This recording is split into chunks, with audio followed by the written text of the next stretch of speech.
I'm frustrated. I'm upset. I do want you to sort of get that, and I want to communicate it, but at the same time, and yes, like I said, we're here for entertainment, so keep that in mind. Hence why I kind of went overboard. I think I'll tag this at Intercreate. Benny is coming for you in a vodka-fueled rage. Well, I think there's one thing. I'll show the thumbnail picture of you holding up that empty bottle of vodka. No, I'll just say real quick. There are two possibilities here. One is that the art designer woke up one morning, he got a phone call saying, "Okay, so is the new logo ready?" And he's like, "Shit, the deadline was today? Oh crap!"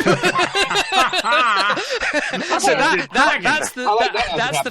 that's the first possibility.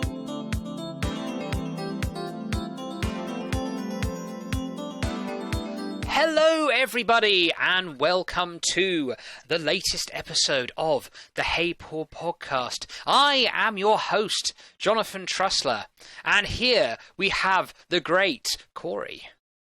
Konnichiwa, what's up, friendos? And we have Benny Carrillo. I exist, apparently. Hi! We have the Don of the Riverman Pixels podcast. It's Pernell Frilho Bourne. Hi-oh, how's it going? And last but definitely not least, we have our reviews editor, Heather Johnson. You. I am also here. Yes, there we go. All right, yes, your double-barreled name works very well. Can I just be like, you? There we go. Anyway, we got lots of jokes with that. I thought I was the first person to ever make a joke like that. Damn. Oh, back to the drawing board. Okay, right. So, let's get right underway here. Now, very importantly, we have lots of lovely fans and listeners out there, and we have a question or a topic, I should say, from Stilcher on our Discord. It is regarding the following announcement from Bethesda. Attention PC players, we are retiring the Bethesda launcher and moving to Steam. Yes, certainly a hot topic. What do we think about that, everyone? I'm glad that they're retiring, because honestly, if you're getting with the amount of stuff that's going on with Steam and how closely linked Bethesda is with Steam and Valve, it just makes sense. I mean, if you're going to be doing anything with the game itself, you're probably going to be modding it through Steam or through Nexus Mods or through a third-party manager. The only time I've ever used or interacted with the Bethesda launcher was really when I was modding my stuff on PS4 and Xbox One. That was the only time I ever logged in on it. So it just makes sense to migrate. I can say, as a person who only got started really trying to play PC games again in the last 2 years after getting a computer that actually did anything, I genuinely feel like it's an idea that was a long time coming. It should have never existed in the first place.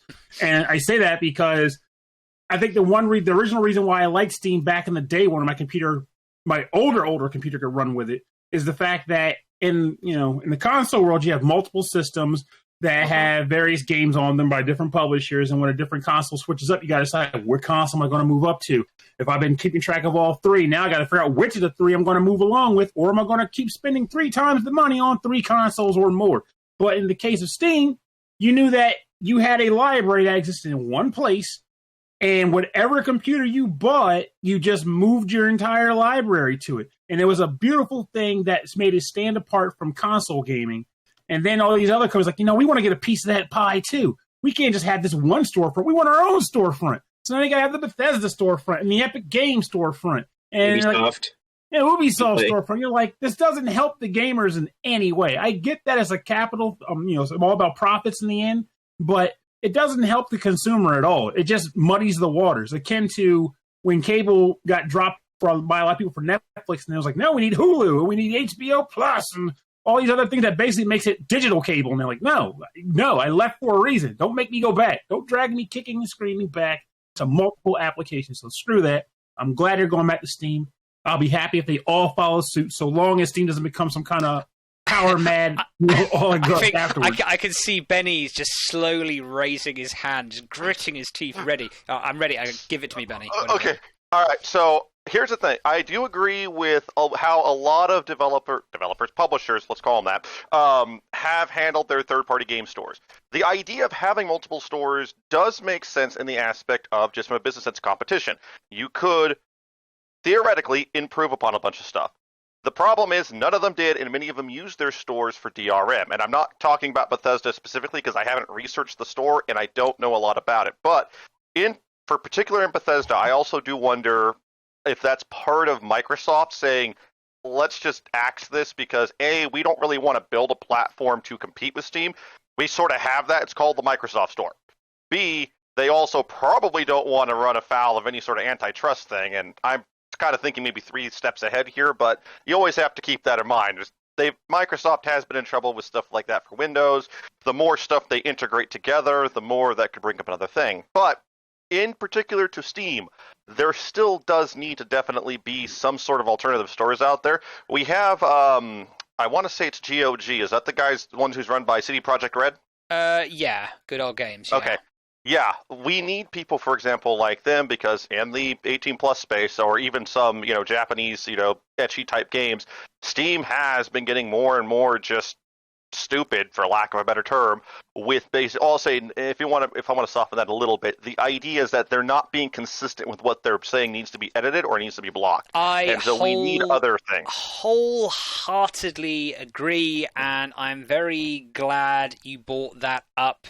Like a couple years ago, I think I wrote an article. Basically, Steam, they published these guidelines that said, okay, everything's okay. You can, we're done equivocating. We're done, kind of going back and forth from now on.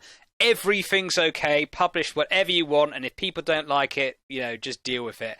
And then within 6 months, they basically started going back on that and back and forth and back and forth, and it's so bloody difficult for developers who are just trying to guess where the hell Steam is at next. Just have clear guidelines and stick to them. And if you can't do that, honestly, another platform deserves to pass over Steam in that space. Yeah, so I think the 3 that I use Steam, I use Epic just to get the free game. And then if I'm like, oh, actually, I did want to play this game, then, I got it for free. Those are few and far between, though. And then Itch. Itch has been really good for that specifically, where it's like their censorship is not really there, and they've been very good about that. And then you find a lot of really interesting, I would say, low-tech, almost horror games. That's what, like, Markiplier and the rest, they all kind of go to Itch, and they get those. Those are my 3 that I use. And I understand maybe like for Blizzard, like when they were using like their, like for their MMO servers, like that almost kind of makes sense to me. If you have like a big server and you're playing like a massive, massive sprawling game, that makes sense to me. But outside of that, like Pernell was saying, there's just too many streaming services. Like you got to consolidate, or people are going to go back to like piracy. And I mean, thankfully, we're down to if I wasn't aware of Itch, but if we count those, I guess Epic, we're down to 5 that I can think of. You have Itch, you have Epic, you have GOG, you've got Steam. The 5th one is really more for 18+ content, but it's Just USA. They recently, in the last year, have redone their store and revamped it. I haven't played around with it too much. There's no launcher or anything, so it is more, it is more web-based, but the store looks really nice, and I just kind of hope they now start looking towards doing something to make a launcher, because the biggest problem with those games, you've got no idea if there's ever a damn patch that gets put out, and that's their biggest weakness. But in terms of having a completely, as much as you can, uncensored game store for that type of content, they're probably the best ones right now. The other thing about Steam is that it makes it more difficult for smaller developers, because it takes that 30% cut. That's how much they get for their game sales? Yeah. I mean, once you hit a certain amount, like if you hit a certain sales amount, then they take less, is what I understand. But yeah, they take quite a bit, and it really does favor, bigger developers. Well, that's what I'm saying. For the people who are just starting out on the bottom rung, not only they're not going to get featured on their front, so they're not getting the best value for their sign-up fee, which is $100, but also they're getting 30% off the top until they can reach a certain level. But it's hard to reach that level unless you're on the front page, unless you're on those recommended feeds, and you've got to deal with the review process, and you've got to deal with how Steam's going back and forth. So I agree from a convenience point of view. Yes, it would be wonderful if Steam amalgamated everything into its glorious empire. But on the other hand, I think Steam sorely does need some competition, because it certainly has its problems, and competition would be healthy to reveal those problems and deal with them. Back to the original question. Go ahead, Pernell. I was just going to say, it's kind of funny because unlike the typical internet conversation, I have to say my eyes have been opened through this dialogue. My perspective has shifted. Thank you. I would say from a developer standpoint, we have looked at Epic, because I think they take something like 10%. It's like a lot less. But from like a consumer standpoint, my favorite is Itch. Like anything that like you want to play that like the YouTubers are playing, it might be from there. Like I can't find it on Steam, but I'll find it on Itch. So I would be inclined to agree. If there are any more points on this before we move on to the next question, just talk about. Go ahead. I was going to say, one thing that I did want to bring up is sometimes Steam actually will reroute a game through another launcher, and I would love to see that just gone. I understand that some developers want to keep their games on that site, but it is very annoying when all I want to do is play a co-op game with somebody and I have to update the launcher. Oh, well, it updated. Now it logged me out. What the hell was my password? I don't use this hardly ever. Then you spend an hour figuring that out. Then once that's done, you have to still go by proxy through that launcher to go play the game. So if servers are down on either side, you have 2 points where you can get screwed and not be able to play your game. And I would love to see that go away. Because Steam still does have a few games on there that will boot through another launcher. Dead Space 3 was one of them. When I went to go play co-op, still required me to be on Origin. I'm like, I don't want to screw with this. I just want to play my game. And that was half of what I enjoyed from Steam. But when you have other launchers butting in like that, it makes you not want to play it. It makes you not want to have it. It makes you not want to screw with it. Last thing, I'll just say, to go back to the original question, in the aspect of, is this good for consumers, at least in this particular case, it's simple. Yes, it's simple. Bethesda going to Steam will simplify things for those users, and that kind of plays, to the previous point. Dear Lord, I'm tired. Sorry, it's like I'm doing here, and I went to bed at like 2 a.m., so I'm a little tired. I totally relate. But yeah, no. In this case, I think it was good for consumers. But it always, we kind of discussed, it's always a good idea to keep the bigger picture in mind. And that, in this case, this works. But we don't want to see too many of these, stores go away, because that competition will be healthy. We hope. Well, one thing we can agree on that regard, I think, is just the fact, like you said, Bethesda is already a big company. Like them. Like, I don't think their competition was working in the mindset of what you were hoping for with the existence of competition. Like, more like the GOG and the Itch would be more like Steam competition that could likely, re-innovate or change things for the better. But Bethesda was just more of the same with different titles on their service. Exactly. Okay, so to answer your question, Stillcher, in this case we think Bethesda's launcher was redundant, but more broadly, competition is healthy for Steam. Moving on. So, we've got a question from Trey, aka MCG.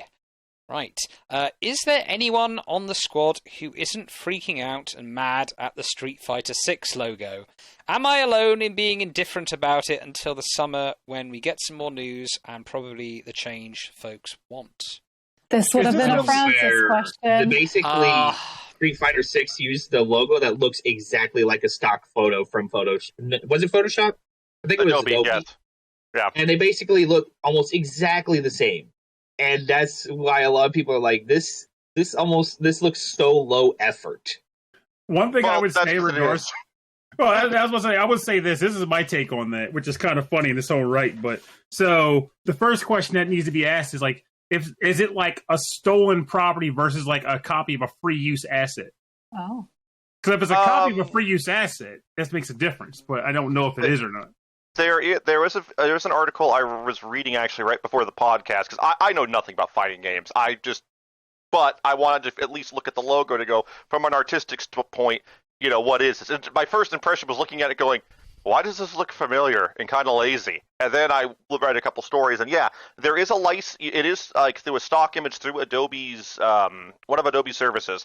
You do have to pay a license for it, and if they paid the license for it, that's perfectly fine. They are allowed to take that image then and edit it. And really, you take the borders, you thin them down a little bit. I think you add some things, you put a 6 there, and it's just that's the Street Fighter 6 logo. Here's my problem, even without throwing all that away. It's friggin' Street Fighter. Capcom has made, like, for the last 5 and whatever other games, they've had a consistent design philosophy with that logo. And probably 5, and 4 and 5, I think are the ones that stick out in my head the most when I've just seen them on a shelf. This looks nothing like it. It looks like they literally just made an esports like logo to promote something. That's it. It is. Yeah. I just go, that's all this is. This does not get me hyped for anything, even though I wouldn't care about it. But if I cared about it, I'd be pissed. But therein lies the rub, though. Like you said, it's literally Street Fighter. Like, no one's out there going, what is Street Fighter? The only hype is required here is the knowledge that the game is on its way. Once the game is out, if it's good, if it's a quality game, no one's going to give two trash taters about that logo. It's just going to be the thing on the box that you have to kick to the corner to put the game in your console to play it. Like, look at the PlayStation shelf, for example. Like, I remember back when they started changing the PlayStation logo on the side of the box, and people were losing their shit over that. They're like, oh my God, this looks so generic now. Look at that PS3. It looks almost like it's robotic or something. Now no one cares. No one talks about it. The only thing they care about now is that the logo is facing the wrong way on the box for uniformity's sake. Beyond that, it's a forgotten point. I'd say the same for Street Fighter. Like, think about games you do like you flat out know you love, right? Mm-hmm. How many of them can you recall? I'm not saying that you won't be able to recall any, but how many can you recall where you're like, the thing I really admire is the logo on the front of the box versus the content that's on the disc you're popping into the machine? No, I'll say not in that aspect. If I ever wanted the logo to be, the logo is the best part of the game, we have a problem. Now, I will say this one quick thing, though. I have run across, years ago, I wrote a review where I actually criticized the logo of a game. And the reason why is because, and Heather, maybe you could speak a little bit to this in a moment, that's one of the first things the player sees. And I know, we at least know Capcom knows what they're doing, so there's good faith that this game will be developed, especially because it's one of their cash cow franchises. They're going to put the effort in. The logo is just not the highest priority, or maybe they thought they were being cool in this aspect. Mm-hmm. Let's throw that aside. You can have pretty good faith that Capcom will get the game right, or at the very least, it's not going to be a complete disaster. Mm-hmm. For other basically new developers or people who are not established, if I see a logo and it looks absolutely garbage, I will stay the hell away from that game because you didn't even put the amount of time into something like that. And that's where I think, at least in this aspect, it's important for at least newer developers to keep that in mind. Like I said, Capcom, look, it's Capcom. They should know what they're doing. But like, if this was on any other game, this would be a warning sign to get the hell away and run. And that's why I specifically said because it's Street Fighter for that exact reason. Like, if it's an established property and all people are looking forward to is the next one in line, the logo can literally just not exist. It could just be an image of a black square and Ryu on the front with his fist up, and people are going to buy it. But if you're looking for an oddity game on the shelf, a game that just has no name, no clout yet, and it has this really stylish logo, like I remember Stretch Panic's logo on its box way back on the PS2. That logo was interesting. It had the hand going around the back of the word panic, pulling on the P, and it was like, this is pretty cool. This looks weird. And it kind of gives an impression of the weirdness I'm going to get from the game itself. I will give this a try. Street Fighter 1, if it had a logo like Street Fighter 6, actually, the funny thing is it did have a logo like Street Fighter 6, and that's why it didn't sell. Street Fighter 2 was the one that got them off the ground, but fighting the street. But that's the point. Like, new games, they need all the love they can get, and they need to be able to show themselves in a way that presents them as like, this is a unique thing. I got to give this a go. No one gives two taters about what Street Fighter's cover looks like as long as the game works, because everyone knows what Street Fighter is and that it exists. Well, yeah, but having said that, it would be nice if he had a cool-looking box, wouldn't it? You know? Oh, of course. I mean, it'd be a nice bonus, wouldn't it? If I may have something of a rant here, I kind of feel like with the death of the high street in gaming, sort of something of the cover art, the box art has kind of been lost a little bit. Now, if you just look at all this lovely stuff behind me, for example, like, I mean,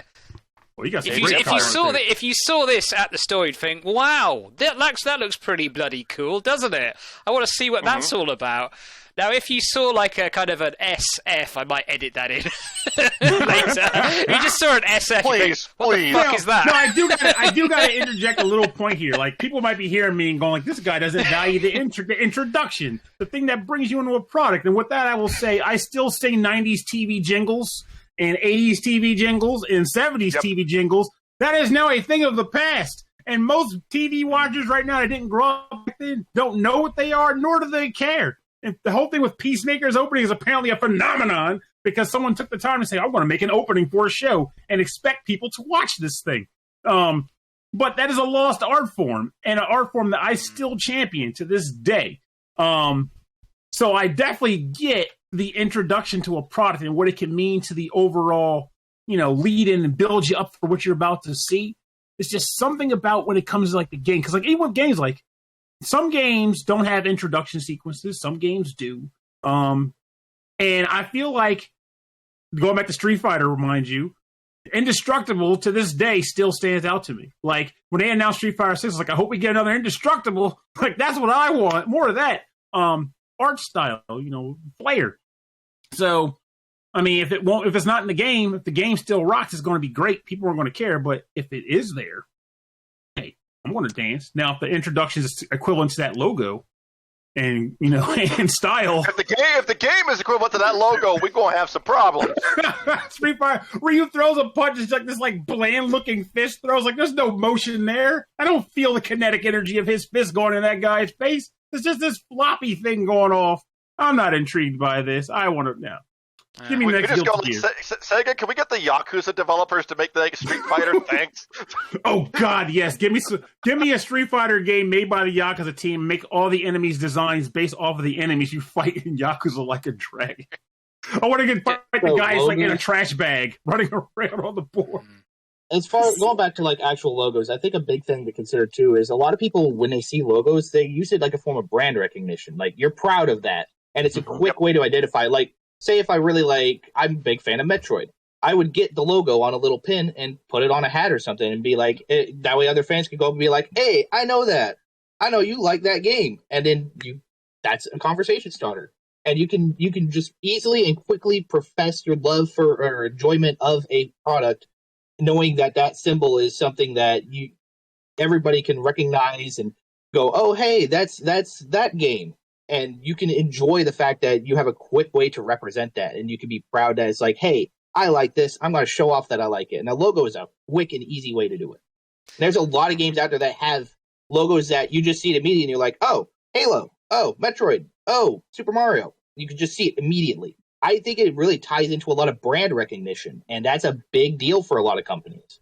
Yeah. So I have a question about this because I didn't see the news. I'm not really a fighting game person very much, except for like Tekken 3 was like it for me in PlayStation days, like best. But so I looked at the logo. Who is the company? I know it's Capcom, but like who's the studio? Is it in Japan or is it in the US? Right? Like, because I'm looking at this. This does not strike me. This strikes me as a Western logo. This strikes me as something that was probably made. I mean, in Photoshop in 15 minutes or whatever. Well, okay, hear me out. There is a lot that goes into logo design. I'm in marketing. My husband's in graphic design. And there's a lot that can go into this. To me, I'm looking at this. This is someone who tried to bring it into the 2020s. This is someone who, whoever made this is someone who went, okay, we need to, refresh this. Like a lot of the Fire stuff, that's like the 90s. Like I remember seeing the Street Fighter 4 logo going like, I love this, this is great, but this is also, it does it feels like it's anchoring itself in the 90s. It popped, that extreme look. Right. Like back when we thought adding fire to anything meant that it going really fast, This strikes me as they're probably going to go into a more esports territory. Like they're probably going to really try to, that's where they want to go. Like a clean logo. Yeah. So this is something that I think that they are really trying to bring it in. Into now. I see the 6. I see that as something that they kind of went, okay, well, we can put a little bit here that does a call to the past. But with that being said, it does look like a lot of other stuff. It does not look, it's not differentiating itself from other things on the market. Like it looks like it doesn't necessarily say Street Fighter to me, but that just might have been their point. Like that might be what they're trying to convey. I'm not sure. They want I'm not I have a rather more cynical theory. I think there are two possibilities here. One is that the art designer woke up one morning, he got a phone call saying, "Okay, so is the new logo ready?" And he's like, "Shit, the deadline was today. Oh crap!" So that's the first possibility. The second possibility, I think, is sort of relating to what Heather said. They got some marketing guy to come in and say, "Hey guys, people like clean, clear, simple logos. Okay, this isn't the 90s." And then the developers and the art designers are just like, "Oh god." When I come here, I'm looking for two things: street and fighter. And what doesn't show up on the logo, that's all I'm looking for. I've been now, if I could get a bit personal here, I've been told before, our logo is too ornate, it's too complex. The HPP with the little joystick. It's like people like clean, clear, simple logos. It should just be like a white H and a white P or something. It's just like, no, naff off. I go straight up tell you right now, as I look at my Discord line of channels right here, that logo is clean enough while also expressive enough that stands out, because most of these logos are just like barfing style in a way where everything's like just a pile of color. This is very distinct. It stands out enough. It stands out enough, but it doesn't bloat the page. It's readable. Well, and the thing is that it does indicate exactly the kind of content you're going to get from us. We do a lot of retro and titles. Like to me, that says from the Hateful Flair logo, I know what I'm going to get. You're going to get articles that have lots of H's and P's in them. But not only that, more okay, they're going to have some retro focus to them. That to me explains exactly what our brand is. To the Street Fighter logo, I will say that I feel like I bring this up so much, and so I'm sorry if I'm just, sounding stale at this point. But having worked with a Japanese company, they do bring people in from the outside and oh, here's this guy that we've hired. He did this for this company over here. He's the reason why he was the success over here. So we're going to bring him in. Surely his success over in this area will translate over here. And they listen to these people and they end up making some bad decisions. And I do wonder if this happened here. I don't want to say anything bad because I look at the logo. As a logo, I like it. I just don't know if it's Street Fighter. That's all. One benefit we can all agree on with this is if the logo ends up, dropping dead in the water over the next couple of months, we can almost expect a rebranding when Street Fighter 6 Special Edition comes out with all the DLC or whatever. Yeah, there's an opportunity right there. When they announce it, here's another example of something that makes you think, "Oh yes, I want to play that." I love SimCity 2000. Yeah, but done just looking at that, it's kind of going off into the wild horizon. But there's also this saucer. Oh, there's so there's sort of limitless possibility, but also danger and mystery. It's just you can communicate so much with just a good box art. But I will say, in regards to SimCity, though, the thing that also adds to that is that came out during the era where everybody was looking forward to the future. The future is coming. So it was like everything was blank 2000 or 22XX or something. And so SimCity 2000. Sorry, just had a Facebook call there. I'm making something Get out of here! I'm on a podcast. I'm going to turn the caps lock on. Oh, it's calling me again! Brilliant! I won't take no for an answer. Have you heard about that extended warranty? Oh, God, stupid extended warranties. I only need one warranty, thank you. One. Right. Stuff. But like again, like it was like an interesting era. So like just showing up the UFO, knowing what the original SimCity was like, it really went a long way to be like, yeah, this is the product right here. I'm looking forward to playing a futuristic SimCity, not that old style one with modern problems. No, I could deal with alien invasions and space Godzillas or whatever that game might have in it. Could stick with you something fierce. Like if you think about it, when say and just blowing this out here, Halo first came out, nobody thought of the significance of that logo. They first came out and they're like, here's what it looks like. It looks cool. They didn't think that logo was going to be associated so hardcore with that franchise. It can last. And that logo can be pivotal because you essentially will kind of be stuck with it. That's your calling card. You would know this because I'm not familiar with Halo for them heavily. I'm just using them as an example. The Shantae logo, literally. If you look at that, was done on the Game Boy Color. I know we have that. I'm trying to highlight the top part there. It's kind of hard, but it stands out. It sticks out. That logo, I should probably sit down.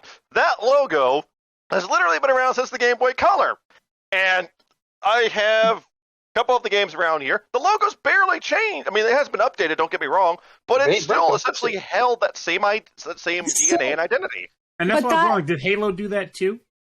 I don't remember if they had the exact same logo or if they've changed it over time, but for the most part, as far as I'm aware, it's still basically the same. I think here's the thing. I think even if you're going to have quite a minimalistic, simple logo, it should have some essence, just a little bit of essence of what the game is. And in this Street Fighter logo, I can't see any essence of it. You know? Yeah. To me, I'm going to look at some MMA logos. To me, what I'm seeing more is they're looking into kind of what people are doing now with fighting. I'm looking at some MMA logos right now. There are a few that look like it could fit in that.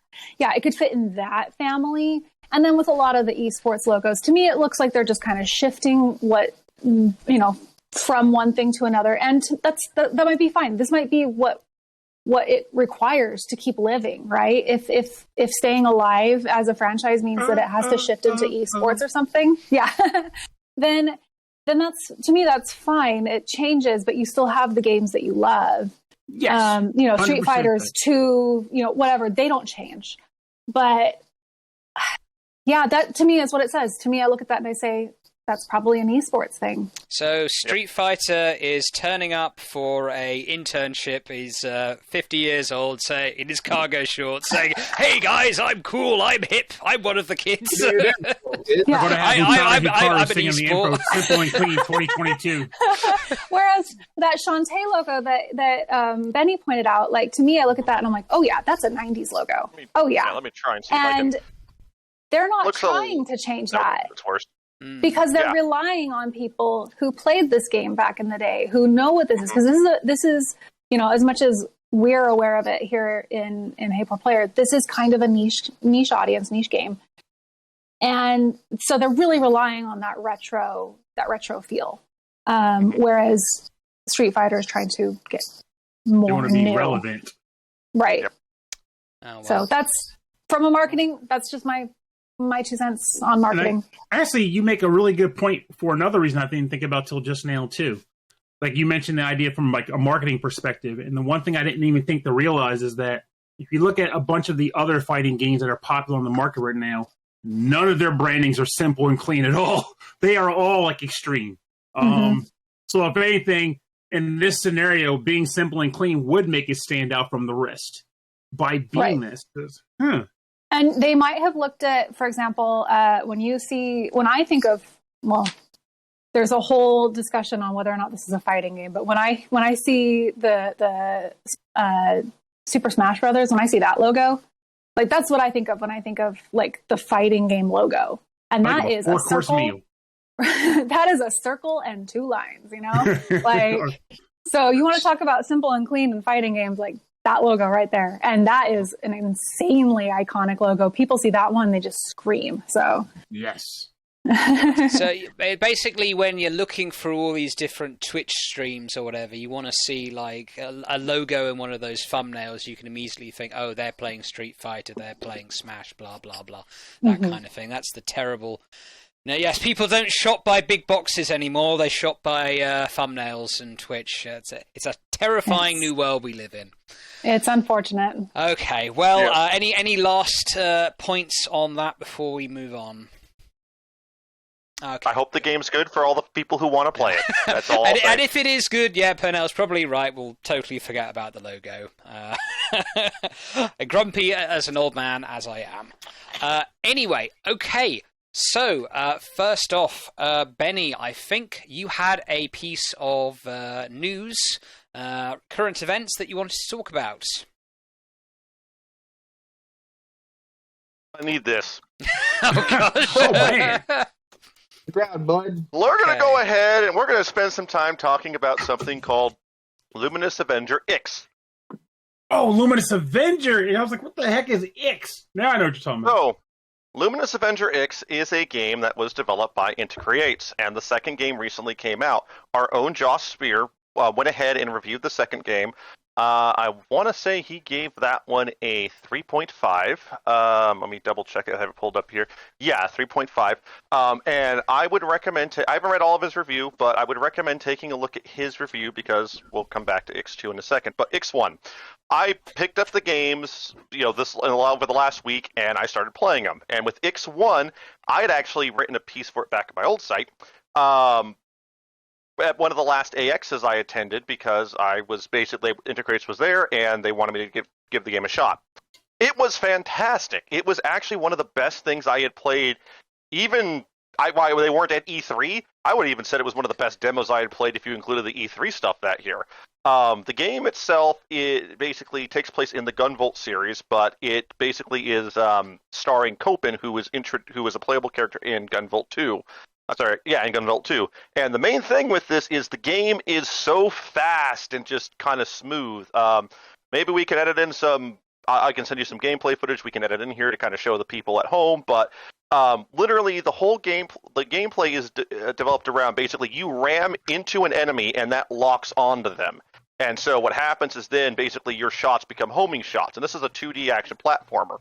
But the cool thing is you have each one of these dashes consumes what's called a bullet. You can only recover bullets by either bouncing off of a wall, which will give you back one from the recoil, or from landing on the ground and reloading real fast by double tapping down. So the game is really, and at first it seems a little clunky, but as soon as you start playing around with it, the whole thing is you're supposed to basically bounce from enemy to enemy to enemy to enemy just super quick, and it's almost just one smooth, just really cool action. And it feels so fun. Like they kind of call it, I think maybe we even put it on the back of the box, the apex of 2D action. And honestly, it kind of, you could see they're going for that. They want a modern, in that aspect of something that is retro-esque in the aspect of it's a 2D platformer that does have some difficulty, but that's modern and smooth and flows. And the story itself is actually really neat because if you play Gunvolt 2, all of a sudden in this world where Gunvolt 2 humans and these other things called adepts were sort of existing, at this point, Copen's around. And most of humanity is extinct. They're all adepts, and adepts basically are people who have these supernatural powers. But humanity is on its last legs. There's only a couple of people left, basically, and he's just going around as this mythical people are calling the Luminous Avenger Ix, which I won't get into a lot of spoilery stuff about that, because I think you should play the game and enjoy the story. It's not a long game. You can either play this, if you play the original Gunvolt games, they're fairly short. You can probably beat them in about 10 hours tops each one. Ix1, you can get through in about another 10 hours for the story. I've got all the achievements in basically a weekend. It's a fantastic game. I loved it. I was so pumped. I was ready to go into Ix2 because I was like, all right, we're going to have more of this, more of the same. It's going to be a great time. Then they jump ship. Damn, they did jump ship. They ruined the game. For those who, I guess you could watch this, but he just took a mean shot. He took a glug. Yellow burn. X2! I love you, Integrates. I want to state this. These are the same people who made Blaster Master 03, the 0 Trilogy. They are fantastic people. I do not know who on the development team, and I apologize, I'm going to be blunt here, decided to not make this game fun. Because remember all that cool bullet dashy thing I explained a few minutes ago, how it was super smooth, and the gameplay is designed around that? Yeah, throw that out the window. They changed the combat, so now the problem is that you do have a bullet dash, but once you hit an enemy, you cannot do the bullet dash. You're basically stuck in. You're in a hover by default, and you can go ahead and turn that off to fall to the ground, but your bullets does not reload until you hit the ground. The only way to do a multi-bullet dash is in these games there is something called kudos. And if you hit 1,000 kudos, Lola, who is your kind of robot, floating robot sphere buddy, she basically enters her idle mode. That's the angel who's basically on the cover here. That's her in her idle mode. That puts you in something called overdrive. Overdrive, it doesn't give you unlimited bullets, but at least you now have a bullet meter. So you can do dashes, etc., and it plays more like the old game. Now, in most of the Gunvolt games, you have basically 3 difficulty levels. There's basically Gutless, Cautious, and Fearless. The difference is, on Gutless, if you get hit, you don't lose your kudos. On Cautious, if you get hit 3 times, kudos reset to 0. Fearless, they reset after 1 hit. So the idea, if you're playing on Fearless, is to go ahead and beat the game, or beat the level, without taking any damage, stay in overdrive as long as you can, and then finish the boss with your awesome flashy attack to get a really good score, and get an S ranking. So now, X2, that gets thrown out the window. You don't lose kudos, unless you actually go ahead and hit a checkpoint, or you heal. And now Lola has a healing, so you can heal at any point in the game. So, on one hand, this does seem a little bit balanced. You've taken away the fast gameplay, even though all the levels in the game and the enemies are really designed to utilize that. But you can heal at any point. Okay, fine. Not the best decision, but you can go with it. They thought about this. So I go through the game, and honestly, I will spoil this little bit only because of the fact that it sort of sets up my mindset. Like I said, I love Blaster Master. At the very beginning of the game, this takes place after X1, Copen is working on a key-shaped rifle that he has found called a blaster rifle. And I immediately went, oh shit, we're going to do a crossover. The reason I'm saying this right now is no, because I don't want you to go down the same mindset I went. We don't go down that path. I don't know why this is, unless they're trying to set it maybe for an Integrates multi-universe thing. I don't know, but we don't go down that path. And it's very strange because there's a lot of other references. But long and short, what ends up happening is they get transported to another world, and they're trying to escape this world by sending something called the Grave Pillar. So I go through the story. The story has its good notes. There are some jaw-droppingly, like, holy shit moments in this game, much like in the first game.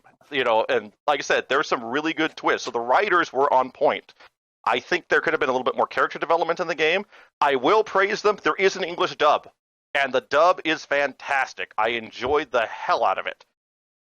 But then you beat the game, and you get an ending. And I went, this doesn't sound right. What's going on?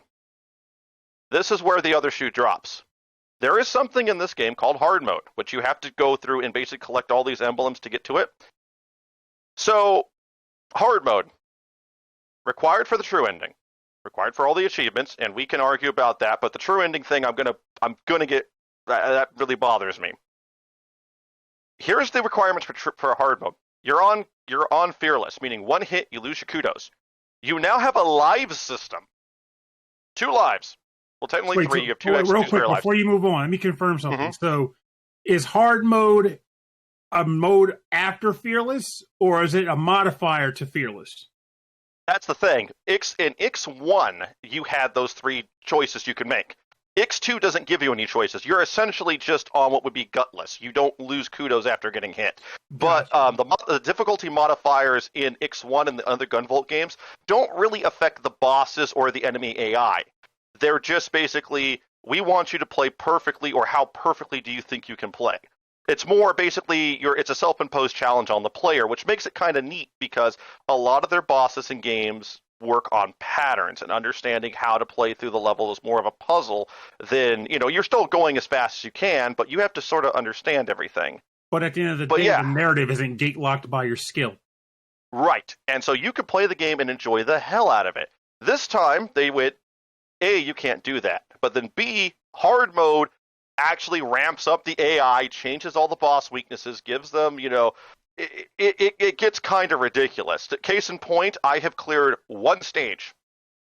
I told myself I was only going to play for an hour a day because I wasn't going to break my controller over this game.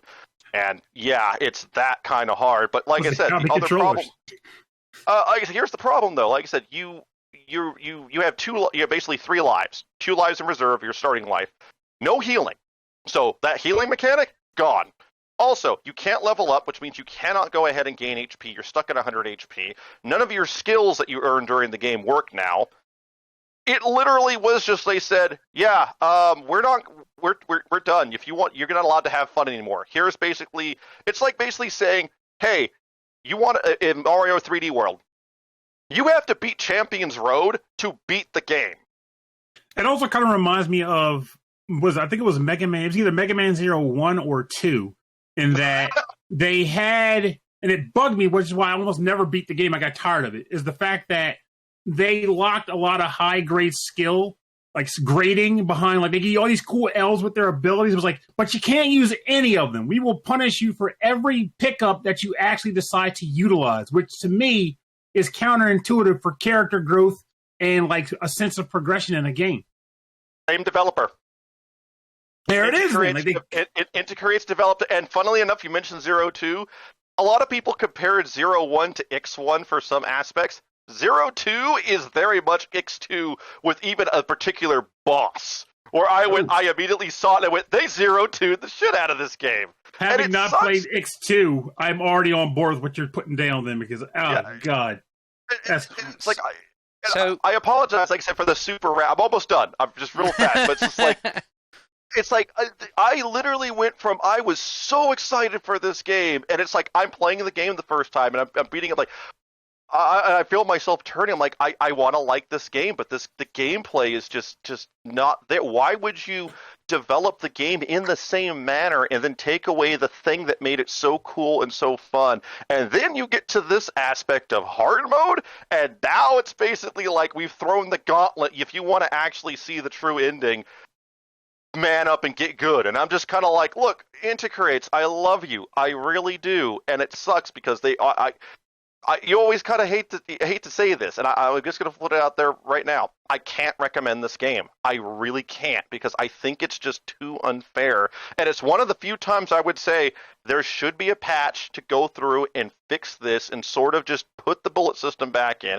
give us our movement back, because I literally have died more times because I'm expecting to play X1, and I forget I'm playing X2 and can't save myself with a dash or just even have fun with the movement. And it's like, it's... So I think it's worth noting, when you release this episode, you got to tag that company so that they can hear his rant. Yes. I'll do it. And also, before anyone freaks out, I will spoil it. There's only water in here. No! I thought it was vodka. The alcohol's... No, there is vodka in this. Oh, but I wanted right. to at least do this on it. That's a bait and switch. For the So, because of the thing, I didn't want anyone to go like, "Are you going to be okay?" And it's just like, "Yeah, no, it's water." But no, you gotta be like, "No, I'll be fine." I angry rant a lot. He just finishes his rant and immediately just falls face first into the keyboard. So let me get this straight. The lowest difficulty level is called Gutless. Gutless. That's not really very. Yeah. It's not very encouraging for casual players, is it? No, but I'll say you can. It's good for learning the game, and I'm sort of fine in that aspect. I'll say Integrates games are not the easy. They don't hold your hand through a lot of stuff. They are. Look, these are the people who actually. I don't know if anyone played not Ritual of the Night, but Bloodstained Curse of the Moon. Basically, the Castlevania 3 homage that they basically made as a 2D platformer. same developers. They know how to make a difficult game, but they're not going to hold your hand. They're like, look, you want to play a 2D platformer, we're going to give you a 2D platformer in that old school vein. But even in those games, they had a casual mode where it eliminated the knockback. They know how to do this right. It's just like I said, it's just weird that it's just like, why would you develop this way? And like I said, if you think I'm just like overly shitting on the game, look at Josh's review. Really do. Go look at Josh's review for a contrast. I don't know if we agree on all the same points. 3.5 out of 5. Josh gave it. It's a little bit more positive. You seem quite perturbed. But maybe that's because you're passionate about it. I feel bad. Right. You feel bad because it's like it's close to being a good game, but there's just that little that barrier. There's that, and it's like it sucks. And I'll say it's one of the things that I always worry about with this type of job. And it's like, look, we do have a platform here. I don't want to. I don't want to. And if anyone at Integrates thinks that like I'm just trying to be a jerk, I'm not. I am having fun. Look, that's the entire reason. You articulated your point, though, man. Right. Like it's not like you said this game sucks. Why? Because I said so. I hate you guys. Yeah. But I don't want, because there are people who work on this. And I'm sure, Heather, you can point out that, there are people who say very mean things online that are just absolute assets. And it's like, look, I'm frustrated. I'm upset. I do want you to sort of get that, and I want to communicate it. But at the same time, yes, like I said, we're here for entertainment, so keep that in mind. Hence why I kind of went overboard. I think I'll tag this at Intercreates. Benny is coming for you in a vodka-fueled rage. Well, I think one thing. I'll show the thumbnail picture of you holding up that empty bottle of vodka. No, I'll just say real quick from the developer perspective. If someone is coming at us and saying, "Listen, these are the problems that I had with the game. It's XYZ. This is what I felt." Developers will be really open to that if it's presented in a way that, you're saying it like, I have respect for your work. These were the frustrations that I had. No one's perfect, especially not. Yeah. I mean, we've got blind spots. We play the game so differently than players play the game. I guarantee you there are probably more players that have played the game start to finish. I mean, obviously developers, there's like, a handful versus the millions, right? But I guarantee you, we have started more games than you have ever started. in a run through of developing, I probably, like just sitting down in one day, I've probably started a game 5 to 10 times in one day. So I have started more games than you. I have not finished more games than the average player. So yeah, we play it really differently. And for you to say like, these are my issues that I have. I love this game. I have a lot of respect, but these are my issues. A developer would sit back and be like, yeah, okay, I can see why you would feel that way. You're just not going to see all of the conversations that we had in the background where some really fought for what you're saying and others were like, oh, but we can't because of XYZ. So that's really... Yeah, it's constructive criticism versus empty rage. And yes, empty rage. We just kind of go, okay, well, fuck you too. And then turn off the YouTube video or whatever. Yes. I will say, I hope they keep I know it costs money. I hope they keep the English dub. Let me put it. I'll end on a good note. The English dub in this is so goddamn good, and I honestly love it this much. I hope, and I'm putting on my speculation hat here, I hope the reason we haven't gotten a physical version of the Blaster Master Trilogy here in the West, or any of the DLC for the Japanese dub for the other games, is because A, there's a timed exclusive until Limited Run Games gets their copy of 3 out, but B, I want them to release Blaster Master Trilogy with an English dub. I think it would be fantastic, and I really hope. I think Gunvolt 3 will have a dub. I really hope it does, because that's coming out in a couple of months. So if you maybe this doesn't work in a couple of months, maybe we'll visit this topic and be like, so we're gonna have some more alcohol because friggin' Gunvolt 3 is awesome. Let's hope so. But you spoiled the rub. You already showed us the water. So while we fill out the paperwork for Benny's rehab, let's move swiftly on to Corey. Corey, news and current events. What's on your mind? Wow. I just wanted to say I really, really enjoy Elden Ring. However, I got it on Steam and it's going through frame rate issues and my computer is going, oh, hell no, we ain't doing this. So until they get patches out, I'm not going to play it for a little bit. I loved what I did play. I ended up watching a bunch of people stream through that thing, and I cannot wait to hop back in once the patches are in. But in regards to the good old Soulsborne, our favorite break your controller game, I wanted to talk about just some of for those of here that have played through any Dark Souls at all, and Soulsborne, Demon Souls, even games that have similar formulas to Soulsborne, like the Surge and stuff like that. Just sound off your favorite times that you had with the Souls series, because I think we should all celebrate this absolutely epic game and the franchises that started it. And it gets weird with me though, because so I've played Demons. Like I started playing it back when Demons came out, and I kind of rode the wave throughout. But the only one I ever was able to sit down and say, I'm going to play this from beginning to end was Dark Souls 1. I don't know why. Probably just, mind trailed off or whatever. But the things that I generally remember the most about the games, that also includes like Bloodborne, is the obvious Honor Londo point. And I feel like to this day, I don't think they've topped that yet. Though, I take that back, I should say, because I feel like Elden Ring's opening to the new open world expanse was the best they've done since Honor Londo's reveal when you first got that in the first game, personally. But that, and of course the Smog and Ornstein battle, the Painted Queen battle, hell, the entire Painted World was freaking gold. It really was a fun run. Getting punched by a mushroom and getting killed by it. Falcon punched by a mushroom. Yes, like that. No one saw that coming. I was like, what the heck? This thing's just lumbering up. I'll show it. Bam. Nope, not so much. Generally, hilarious.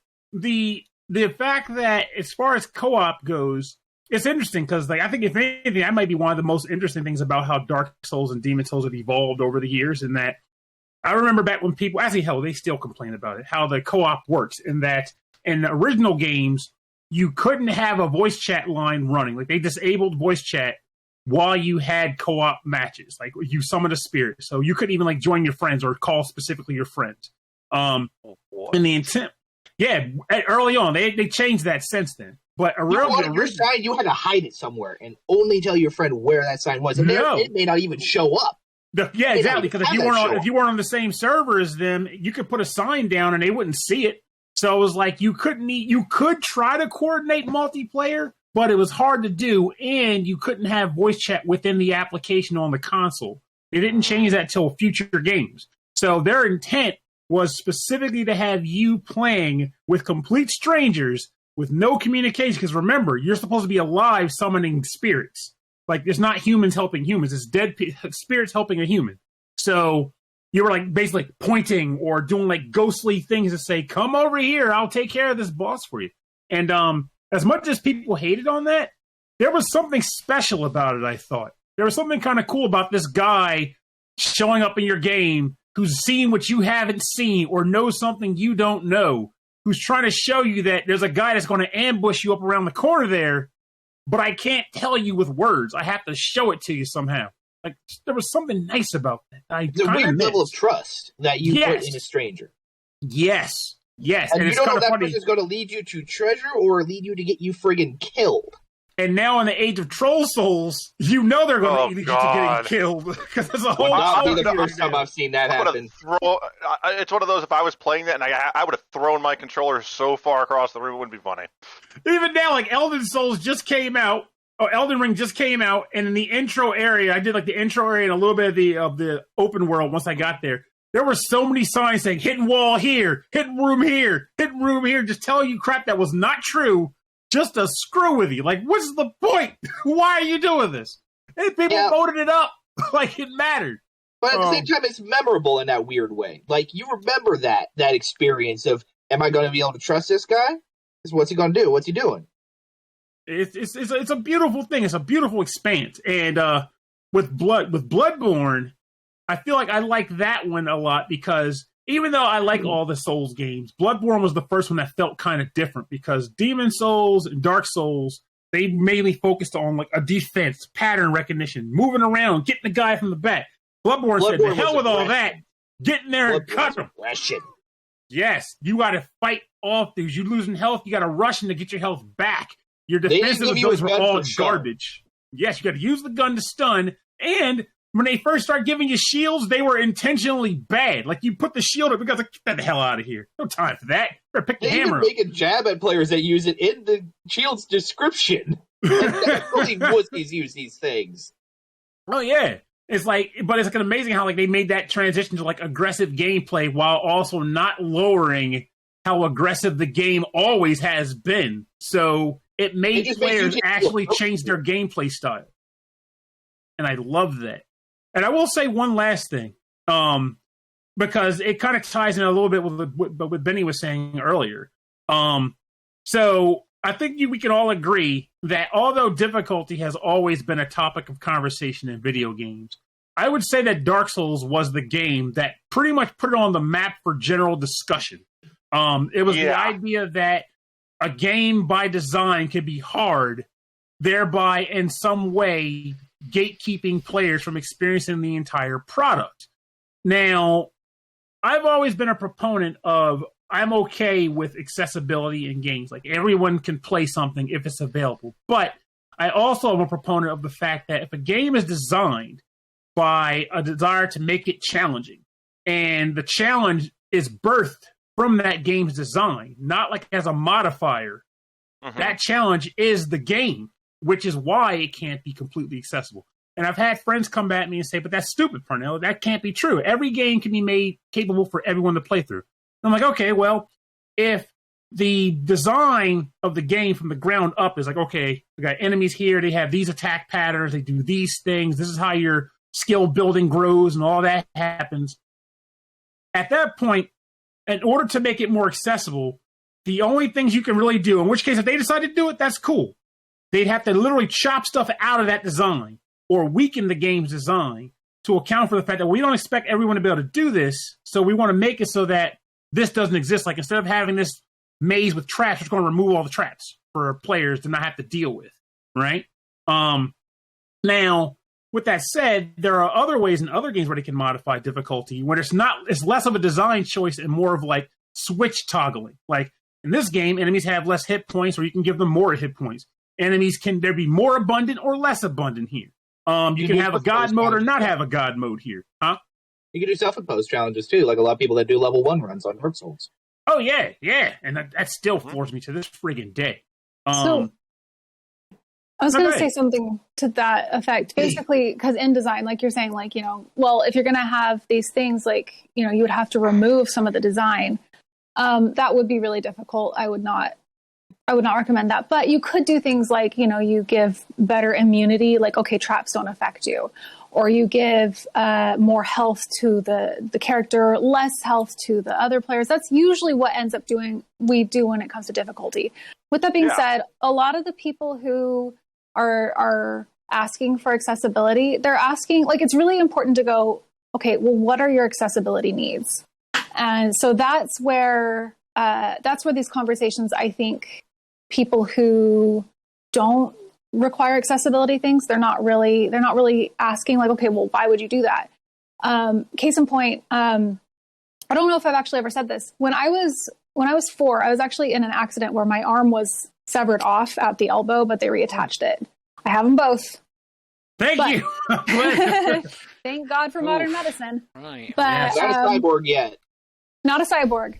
So I always actually do think that there's like an alternate timeline where I have one arm, and that would be really hard to play video games. A lot of these games require a lot of dexterity. I could play visual novels. I could play point-and-click adventure games, but I wouldn't be able to play. Maybe. Sure, but I wouldn't be able to play some of the games like Dark Souls. I think that would be really hard to do, and so there are ways we can make the game accessible, I think, to people, but we do have to listen to why they're asking for that and how we can do that. And as developers, we're problem solvers. We actually love this. This is a challenge. This is our game. Our game isn't necessarily Dark Souls or Super Mario. It's making it and making it good, right? I only want to catch myself because there's one thing I should point out in regards to this dialogue, because the point you made is 100% authentic and it makes 100% sense to me. But I will admit, initially back in the day, like, that didn't resonate with me. Like, I didn't even see that point of view. It wasn't until like I do another podcast here and there for like video game review type stuff, and one of the former people on there was in a similar boat. She had accessibility issues flat out, and she would outright say, "Look, I can't. My hands don't work like another person's hands might, so I can't play games. For example, a game that has rapid fire button pressing. She can't do it flat out." So my time, she was like, "Oh, when I look for games and I see a game that has accessibility, like they actually put it in there." She champions it. She would always go out of her way to say, this game has these elements that these games don't, and I want people to know that you can do that. Yes. And I will always support that kind of thing. If you can make it so that, for example, Dark Souls can be played with one hand, that's fantastic. It is a challenge, but I would love to see it get done. But I should point out, when I'm referring to accessibility in this particular instance, it's not about accessibility in the sense of like bodily function or motor skills or things of that nature. It's literally someone specifically saying, my in-game skill level can't meet the standard they want me to meet. And one more point to have to make in regards to that standing, though, is that let's say Dark Souls was a purely single-player experience. And I guess it does have an offline mode, but they designed it to pretty much be online. Though, in its own right, I guess they could technically do this if they wanted to say you could lock them onto offline only. But due to it being an online established environment, they can't, it's a lot harder even still to say, okay, we're going to make this player, if you select this setting, you're immune to traps now, or your hit points are much higher just by virtue of toggling this setting. Because if you're going to do these things and then get summoned into X game player's world to do these things, that imbalances the landscape too. And while someone might be able to argue that, quote unquote, Dark Souls get good players should be able to roll with that, should they be expected to, right? Like you want to have everyone on an even kilt to say, if you come in here, we're all dealing with the same stuff. It's a matter of how do you master what you're exposed to once you're here in the environment we created.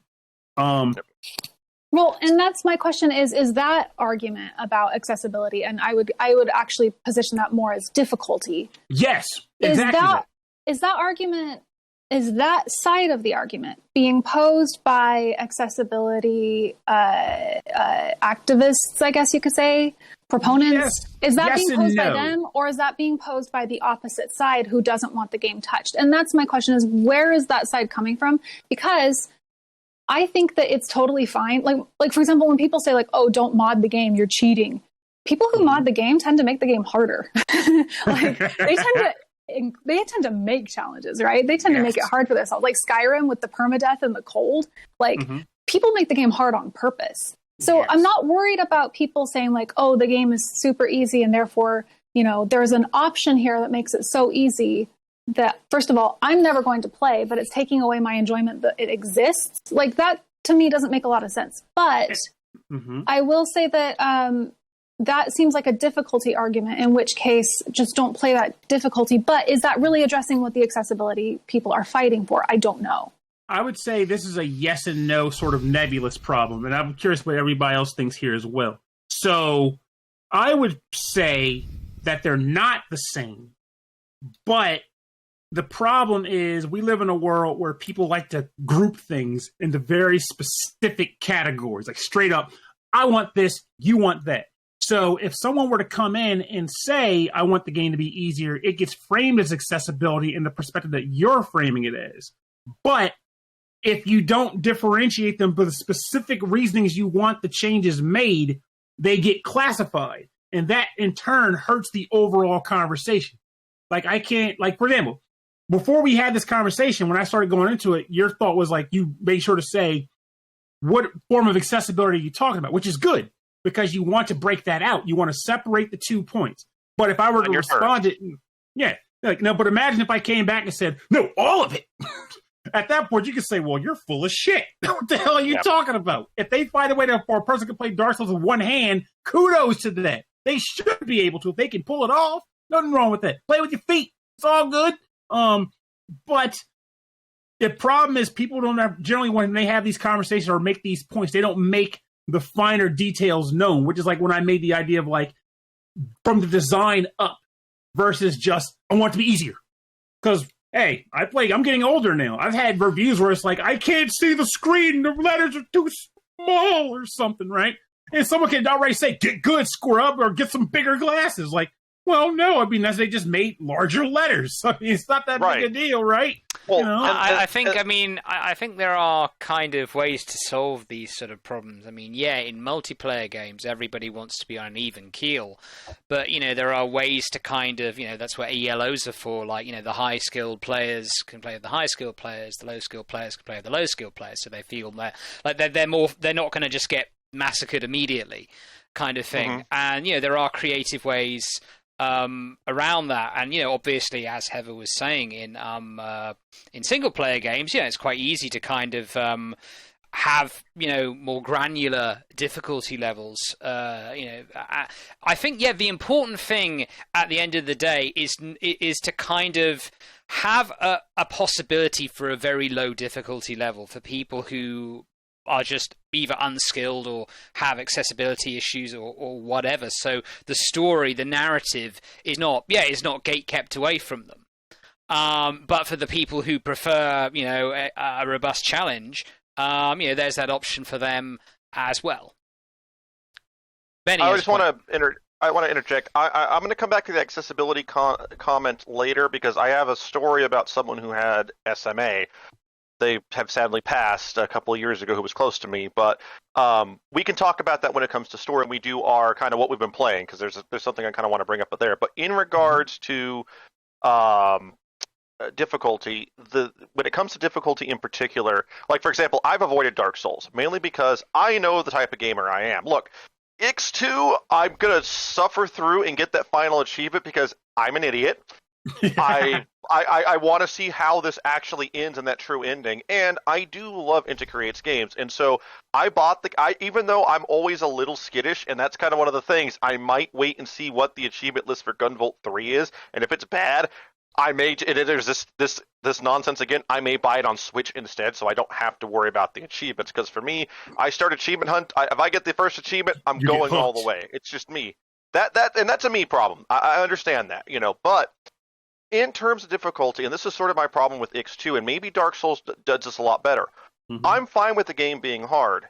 If the game, A, teaches me how to get better at it, B, gives me the tools to do so, and C, doesn't feel like it's literally punching me in the face. Like, when we go to bring up Yakuza just really fast, my problem when I did the climax fights on Zero, some of them were complete nonsense, either for RNG, in particular Majima's random status effect thing, or the game does not do a good job of teaching you how to deal with certain situations in combat, and then tells you, okay, here's this absurd scenario. For example, here's two guys with a gun and this guy, kill all three of them, and don't get hit once. I think Dark Souls is a lot of trial and error. A lot of Dark Souls is trial and error. But do you always feel like you're learning? Yes. And that's the key thing. Through experience. When you go up against, say, something that has a giant cobra head, your first thought is going to be, what the fuck is this? And it's going to strike you, it's going to kill you, and you're going to go, okay, well, now I know what it does. I know what it does when it lunges at me, and I know how to get around that. Right. If you go back to Intercreates, they're great at that idea. With like even Bloodstained. Let's throw Ix away. Let's take Bloodstained. You go ahead and play Curse of the Moon 1 and 2. You're gonna die a couple times learning boss attacks, and all of a sudden they get down to their basic desperation attack. How the hell do I avoid that? It might take you, but that attack is going to come out at a particular time when they hit an HP threshold, and you know how to go ahead and basically get around it. And technically, I think I might be in the first one, but in Curse of the Moon 2, the only reason to avoid the desperation attack was to get an extra life. You could get hit by the desperation attack, and you would survive with 1 HP.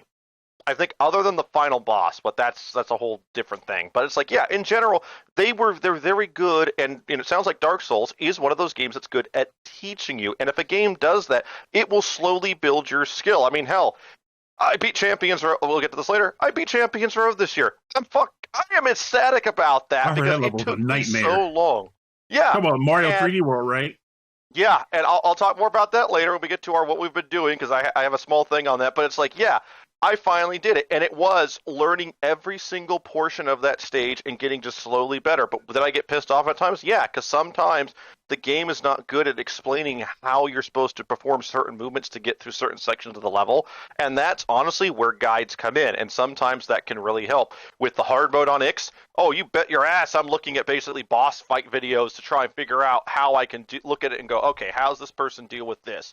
Cool, let me go ahead and use that, because especially with the live system, I ain't wasting my time on that. But yeah, to back to Dark Souls, it's one of those types of games that I kind of always wanted to play. Now, what I will say is, what a lot of people have said is really cool about it is the lore and the story, and that if you're going to get in the Dark Souls, you play it, one, you feel like a badass when you do shit, but that lore rewards you. Mm-hmm. There's a lot of little hidden areas, a lot of little secrets that you chain together, item descriptions to figure out this story, figure out this area by just defeating this boss and going, oh, that's that person. And it's a lot of figuring out along the way. And as since we're on the topic of it, when I first started Dark Souls, I knew immediately. One of my friends told me, because he's big into the game, he enjoyed it, and he kept saying, I think we should try this. I'm like, okay, I'm a little iffy on this because I know this game likes to kick people's asses, and I'm not exactly a star player here for this stuff. But honestly, one of the big things that dropped down the difficulty was just having someone else there. He wasn't there to hold my hand through the whole thing. He was guiding me, yes, but he wanted me to make my own mistakes and fuck up a couple times. Mm-hmm. But it alleviated a lot of it. And honestly, I am glad I played through Dark Souls in co-op, because it was a lot more fun just screwing around with one of my friends in that world. There's a lot of ways that you can just screw with bosses, screw with enemies. The first time we found the mushroom man, my buddy just goes up to it. He's like, "Hey, watch this." And I'm just looking at this. I'm sitting here watching this mushroom falcon punch my friend out of existence. I'm running for my life because I realize I'm in a PvP dense area. I'm like, get me to the boss room. This is going to go south. I know this is going to go south. And he's trying to get back there. And it's stupid stuff like that makes you go, wow, that really was fun. I enjoyed my time there. Another example, just out of nowhere, the bunch of little nooks and crannies in Dark Souls like to troll you by hiding enemies sometimes. And it's one of those things that you just you learn to accept with Dark Souls. It likes to screw with its players. Like I said, trial and error. But one of the areas, I think it was either before or after the Gaping Dragon, down in the sewers, I was wandering around, and most of the time I follow my buddy's lead. He's leading me where to go. I'm like, okay, I'll take on whatever comes up, but I'm following you. And the one time I'm like, oh, what's down there? And I see the white light showing me, oh, hey, there's an item down there. I'm like, hey, Alex, what does this do? Where does this go? He goes, I'm like, I'm going to go down there. I went down there. I picked up the item. A slime fell on my head, and all he sees is me emerging from this dark hallway shouting, get it off, get it off, get it off. Melting! This thing off my head. And I'm like, I'm just going to follow you now. I don't want to explore. And I gotta say, I'm glad the fact that you described it that way is a very important point too, and it kind of leads into may convince Benny to give the franchise a try. So remember how earlier I mentioned that Dark Souls 1, the originally you couldn't have those direct communications and just coordinate gameplay or whatever. We had to talk to Xbox Live Party. That was the only way we could do it. Yes. Later games, they gave you the password keys and all that, so you could directly communicate with folks. And it was just easier to set games up because the game became more popular, so more people were playing it too. So what ended up happening with my one friend, I tried to convince him to like the franchise in the first one, and he couldn't stand it. He thought it was a terrible game. He was very much on the this is too difficult to be fun train. He was like, I'm not touching it. I can't remember why I got him to give the third game another try, but I got him to play Dark Souls 3, and he fell in love with the franchise from this point for one very specific reason. And that is how the co-op actually works with the current model of how you set games up. Because they are punishing games, yes. But you have to ask yourself, what are you punished with when you fail? When you're a human, you lose your souls. You have to go back and get them. And you get turned into a spirit or undead or whatever they call them. And you have to pretty much trek back for your stuff. And also you can't summon people till you rehuman yourself. With that said, if you're already undead, you can drop a summon sign down. A human can call you into their game, and you can dick around all you want. Kill enemies, get souls, the works. And when you die, you lose nothing. You literally lose nothing. All your souls come back with you. You just get kicked back to your own world. And what he would do was he would play areas that he was having trouble with and just let people summon him. And he would just play around. He'd watch players do things. He'd help them when he could. But he would just get better and better. And every time he died, he would take the souls he brought back and level himself up. And he kept doing it. And then one day, he just became a tank. And he just started storming everything. He didn't even care about min-maxing his stats. He was like, what am I level up? Vitality, vitality, vitality. And this health bar was trailing off the side of the damn screen. It was ridiculous. But he fell in love with the game. He was like, I don't care about the stat management. I just want to run around and knock people over. And that's what he did. And well, he loved the game speaking of knocking people over, I'm afraid I'm going to have to knock over this topic. We've had a good old chat about it, but I Sorry think about that. no problem. Something about Dark Souls just makes people want to. It gets under their skin. It gets under their skin. So much I want to punch Gets you under right their now. skin. Yes. Anyway, so Heather, news and current events. You're a journalist. Talk about it.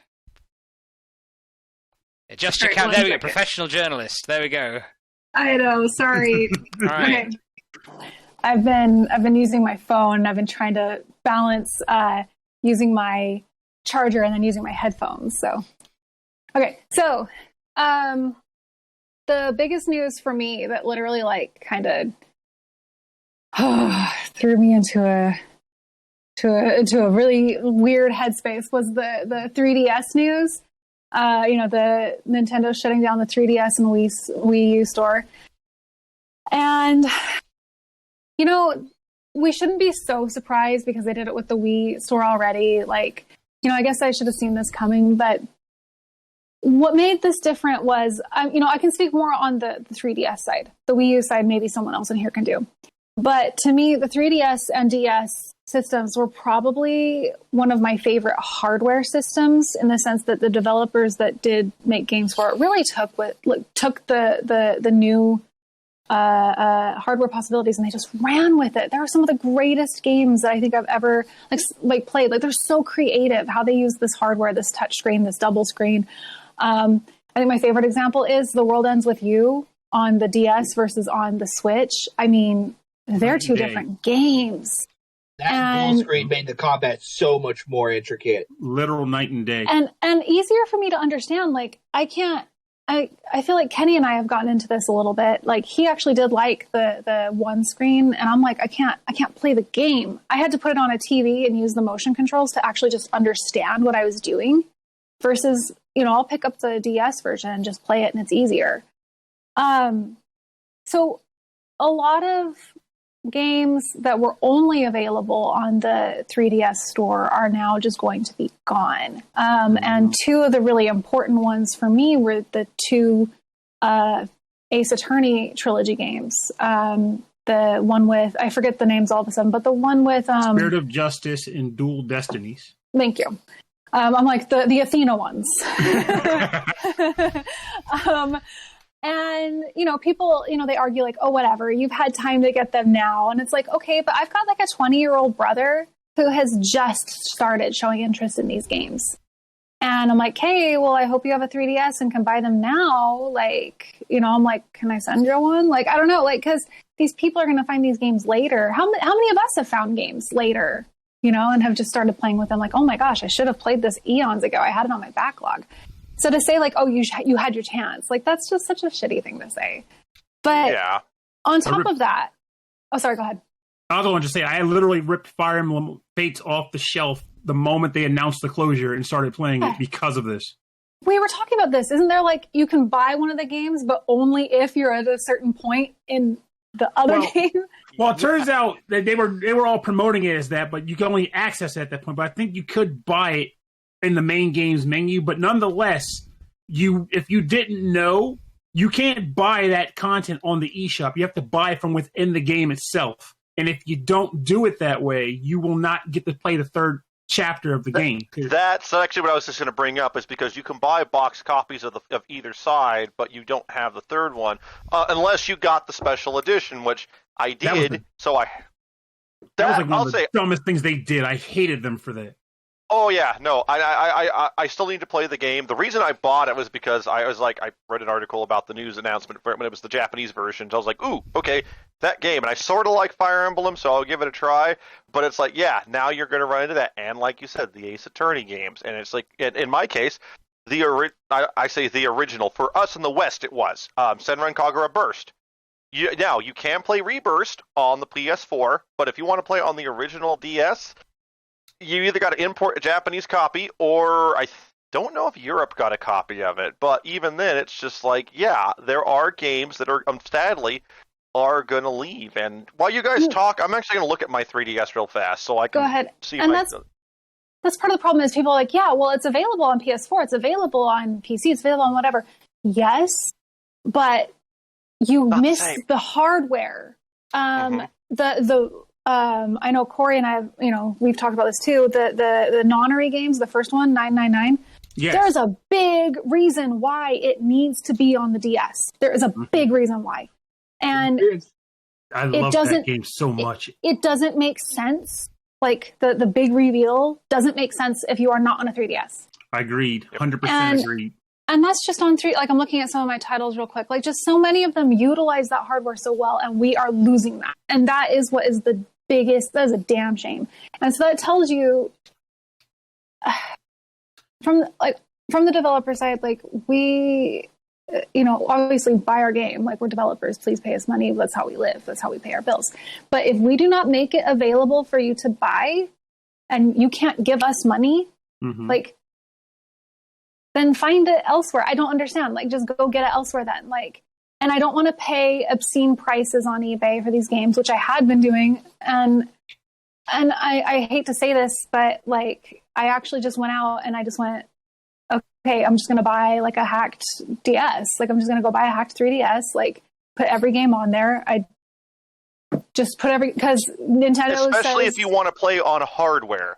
That's a key point. And that's what it is for me, is the hardware, because so many of these games were designed specifically in mind for the hardware. And it's some it doesn't matter, but I will add it did. I will add one point to that, though. And I'm thinking about it from the same perspective you are, because, like, again, like the DS, generally when people ask me what your favorite game consoles of all time are, they're going to be the Turbo Duo and the 3DS/DS pair, because they just were freaking amazing. But even understanding the idea that obsolescence does exist and hardware in games will eventually fade away, there's a different perspective that everyone has to take when it comes to digital content, which is why 10 years, 20 years, it doesn't matter. You still mourn when it goes away. And that is the fact that I can't go to Heather's house and say, hey, Heather, I didn't get a chance to access the Dimperman, and now the website that access games is gone. Can I borrow your copy? No, because it's licensed to your machine. You can't transfer the license, and I can't buy it. So short of getting your still hopefully functioning 3DS, I have no way to try this game if I didn't get it at the time. And it irks me. Like, it really has had me questioning, like, the concept of, like, game collection in the current age, with more things going digital and hardware and stores eventually just disappearing. Well, I mean, for the last 20-odd years, it seems increasingly. I mean, like when I started like buying Steam games, like about sort of like 2007, 2008, they're about, or a little bit earlier.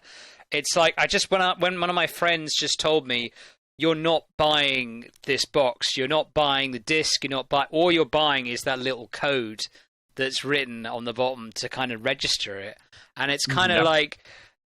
Yeah, and I think like Heather's kind of showing sort of the limitations of that. And we're just starting to kind of realize that now. Okay, so regarding the 3DS, I do want to talk about the Wii U, but because I do have a Wii U, it's a console. But the 3DS, I mean, look, I was looking through my 3DS because I bought a lot of stuff via eShop. Most of the stuff I bought, I can at least buy a physical copy of, so there is that. But like, for example, there are certain games like Project Cross Zone 2, which most people probably they're not going to get remakes, so they're stuck on this system. Endless, Super Robot Wars OG Saga Endless Frontier is one of my favorite DS games, and it is never going to get a remake. The characters show up, thank goodness, in some of the original generation games or SRW, but it's another game that's going to be on that system. There were a lot of experiences that are stuck on there, and I will throw this out there right now. Nintendo and anyone else, any developers, publishers, the system is being sunset. any legitimate organization that is acting as that are working to preserve these games in some form, do not go after them. Let them be. Let them preserve these. And you know what? When everything's sunset and done, honestly, I know piracy is a big thing for them because they are a hardware company and a games company first, but step off. Look, if you're going to sunset... Go ahead. I was going, at least to your point, like one thing we've also learned over the years in regards to this sort of thing is that, let's say they do make it so that you can play all these like old DS games on like a backup unit or something. And then Nintendo decides, oh, we want to re-release this game again on the Switch 2.0 or whatever. It's not going to stop their hardcore fans from going, oh yeah, I'm going to buy that right now on my Switch. I want to play it. It doesn't stop them. So they're not hurting anything. Right, and I'll say in the aspect of like the 3DS, you can emulate it, but it's not the same as having the physical system, especially with the touchscreen and the microphone and the gyro. Emulation cannot recreate those things. So, and it's one of those, like I said, as far as I'm personally concerned, I get a company has to protect their IPs and whatnot, etc. But if you're going to sunset an entire system, and I agree, there are reasons, and I'll go to the other side. There are reasons to sunset it. It is infrastructure cost, server cost. I get that. And if it's not being profitable and it's being a drain, and look, they're not even being closed until next year in March. Not this March, next March. So they gave us plenty of time. But payment options change in May, where you actually... okay. I did not know that, so could you go over that really briefly, just because there may be other people on the pod who are listening to this who don't know that aspect. If you need a second to pull that up, I'll talk about the Wii U. Yeah. So in the aspect of the Wii U, like I said, jokingly, but also seriously, it was a console. I bought the Wii U. I thought the launch was botched because, again, many people, they showed the tablet and not the Wii U, and we were all sort of confused, even though I read articles and went, okay, I get what they're doing, but most people don't. Most of the big Nintendo releases were re-released on the Switch, and thank God for it. And look, we're even getting, like Mario Kart 8 Deluxe is one of my favorite examples of that, because look, we got Mario Kart 8 on the Switch, and instead of getting a brand new Mario Kart for half the price or your expansion subscription, we get a whole game's worth of new tracks. Yes. All right, that's how you do this. I'm cool with that aspect of it. But there are and I can't think of anything off the top of my head just because the Wii U was really the generation where I started drifting away from Nintendo even more, just because that was where I really got into, Neptunia, where I got into... Granted, this is the Vita version, but, like Neptunia, where I started to get into more, like JRPG stuff. I have one of those. I was one of the lucky bastards, yes. I hate you so much right now. That's the only one that's eluded my fucking collection. Okay, for listeners, I don't want to get into this too far, but Rebirth 1, Collector's Edition, there is an entire saga. If you want to know more about it on the next podcast, I'm sure Jonathan will put in a thing in the Discord chat. Join our Discord. Ask to hear about that story, and we can go on about that. But, that's the story right here. Money and limited access. Trying to order, I think it's 3 in the damn morning. Didn't get it. F5 repeatedly on 5 different machines. That's all I'll say. But in that aspect, it's like that's when I started going. Nintendo was not giving me the content I wanted, and I was a lifelong sort of like I had been from like the SNES, went back and got an NES. Basically, this was when I was a child. To I had a 64, a GameCube, a Wii, and why I started drifting away at that point, I still had a healthy Wii library, and by the Wii U, I just kind of went. No, there are the things that interest me more are on other, specifically on PlayStation, and then the PlayStation thing happened where content got more regulated, and I just went, "Hi, Microsoft, you make an Xbox, right?" So that's sort of where I went. But I was going to say before you get too far away from the Wii U's dilemmas and whatnot, and then I think Heather found the details for the content. Yep, I was about to roll back into it, but go ahead. My issue with the Wii U, for as much as I honestly did like the system, even though it didn't take off very well, is that where the 3DS and DS took off and did an exceptional job at exemplifying what the hardware brings to the games, the Wii U failed exponentially at that. There was a lot of developers who were so focused on just like taking games from other environments and just putting them on the Wii U. and not taking what the Wii U has created and said, we can make games unique for this machine that can't exist anywhere else. And it was freaking clear as a bell when you started sticking around with it. Like, I can't do this anymore. But that was my issue with the Wii U personally. And I'll jump in just super brief, and then Heather, I'm going to throw it over to you. Part of the problem was that was when multi-platform games were really becoming, like, they existed in the generation before, don't get me wrong, but they really became like the bread and butter of publishers. And the Wii U just did not have the hardware for it. And even now, technically the Switch doesn't. I mean, heck, Kingdom Hearts is being run as a cloud game. And I have problems with that. I have a lot of problems with that. I will say, if that is the only way you can play Kingdom Hearts, despite me only really playing 2 games in the franchise, and I have the rest, I want to go through them, I'm not trying to shit on Kingdom Hearts. I really am not. But I'm just going, that aspect of the cloud stuff is really a limitation for some people in certain areas, especially if you live in a rural, location. But it's like, I kind of go, with the Wii U, developers just didn't want to spend the time to develop a unique experience on one console when they could have hit PlayStation, Xbox, and PC at the same time. And it's just like, all right. And that was the biggest problem. And I think Nintendo was now, they did learn and they adapted some of the tech they developed for the Wii U into the Switch. I mean, hell, you can look at it and just go, touchscreen, handheld thingy, but you can also play console. We can go into this another time. But it was an important step in the development of the Switch and Nintendo, and I have learned from it. But also, there are the experiences we did get that were unique on that system are going to be unique on that system. And outside of Nintendo or another large developer wanting to re-release those, these things are probably going to be lost to time other than people who preserve them. And with that, Heather! Yeah, so people, when they first read the news, they were like, oh my God, March. And then it was like, no, March 2023. You have a year and some change. And people were like, oh, then no big deal, right? We'll just get around to it. So first of all, March 2023, yes, that's when they're no longer going to allow you to make purchases. May 2022, you won't be able to use a credit card so it says, you won't be able to use a credit card starting on May 23, 2022. Now, whether that means from the system itself or on the browser, I think it means on the system, but I could be wrong. Just for the system, I think. Yeah. So then adding funds to those accounts via Nintendo eShop gift cards will also come to an end on August 29th, 2022. Now, real quick, I want to add to that because I thought I knew of one workaround, but I might be wrong about it because of the date.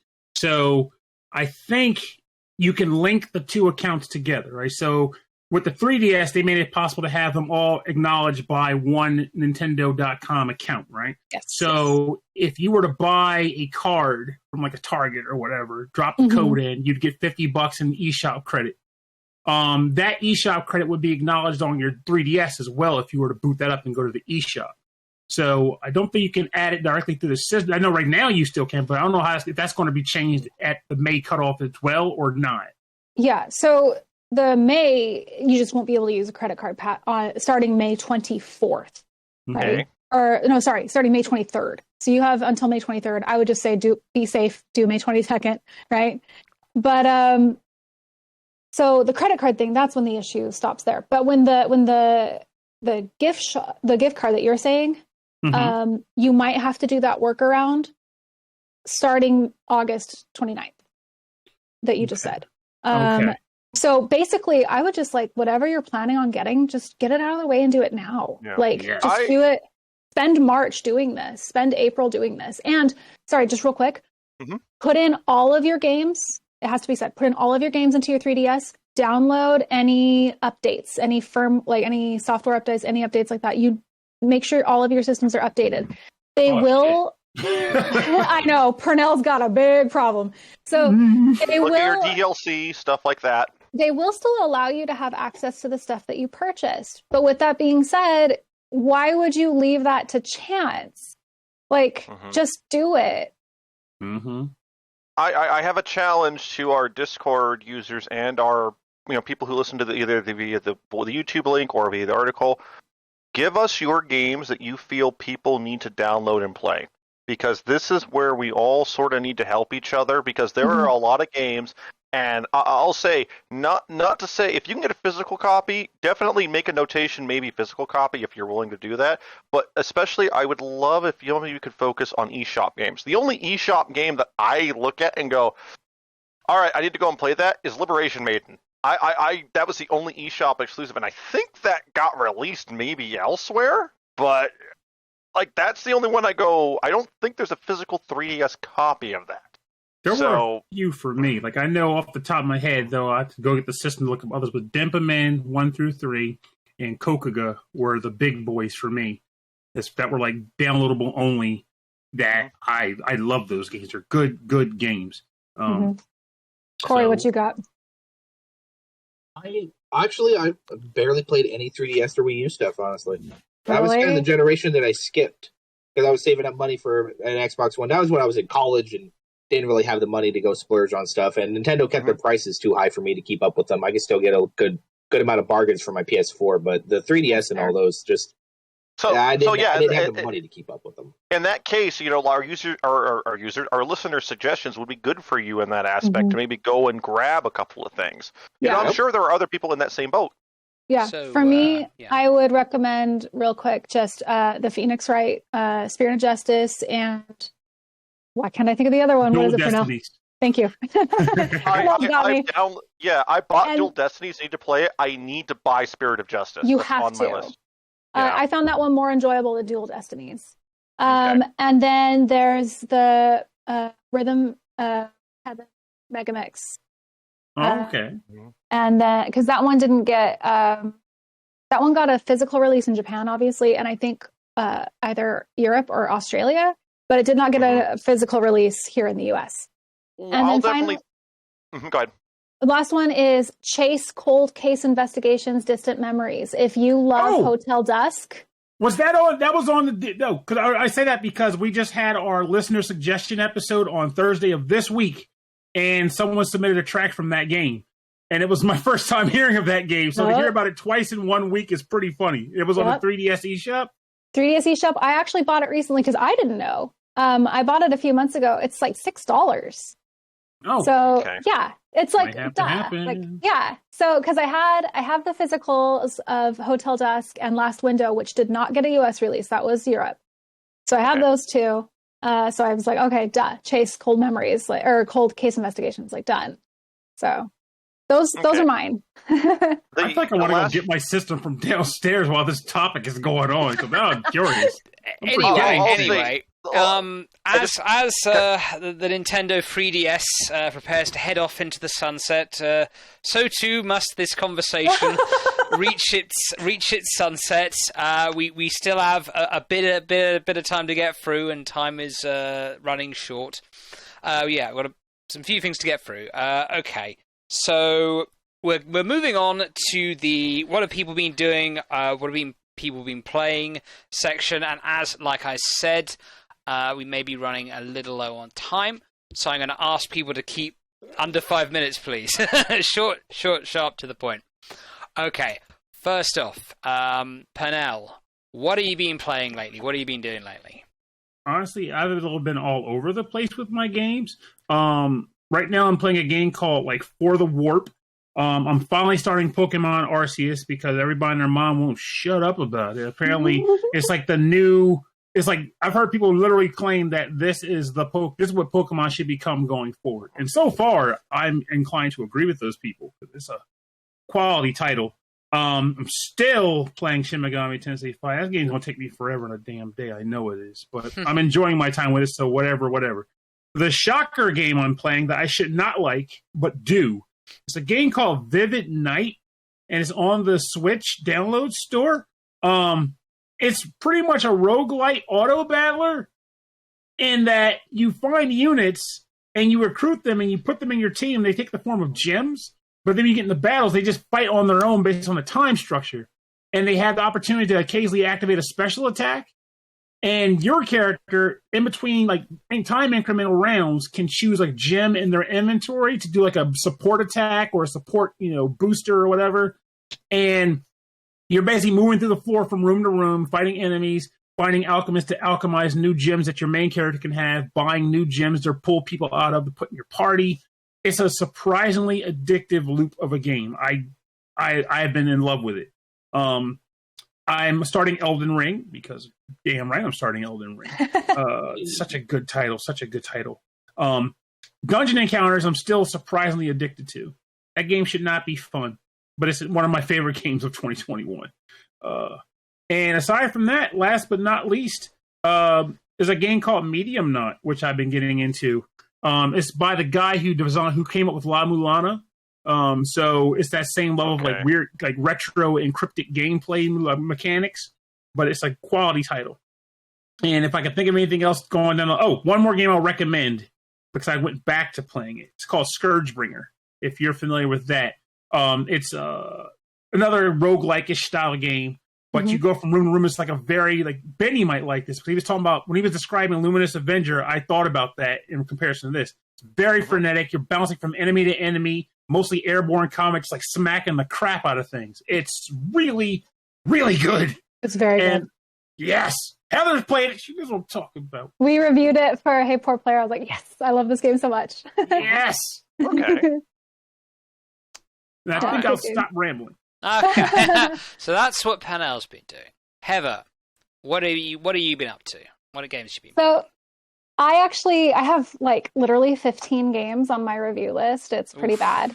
But I had to take a break for just a little bit because we found my grandma's birth or bio dad like on like some ancestry sites.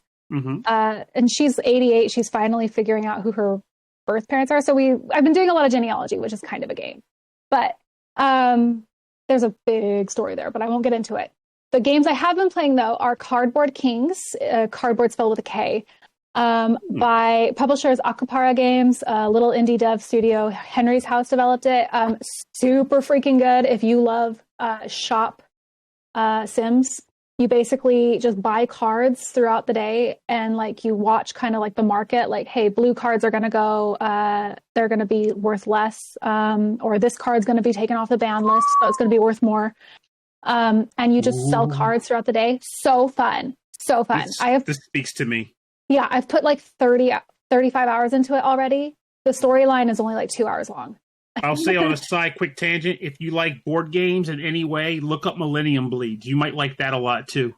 Oh, very cool. So yeah, I'm actually reviewing that one. I've been putting it off because I've had so much fun playing it. But then I'm also playing Card Shark, another cardish game by Devolver Digital and Nerial, I think it is, the people that made Reigns and Reigns Her Majesty on mobile. And this one's real cool. Instead of it being like a card poker game, it's more of like a card cheating game. And so you kind of learn sleight of hand motions and you're trying to like go from tavern and inn to tavern, like in Baroque France. And you're taking these nobility, like you're taking them for everything they got.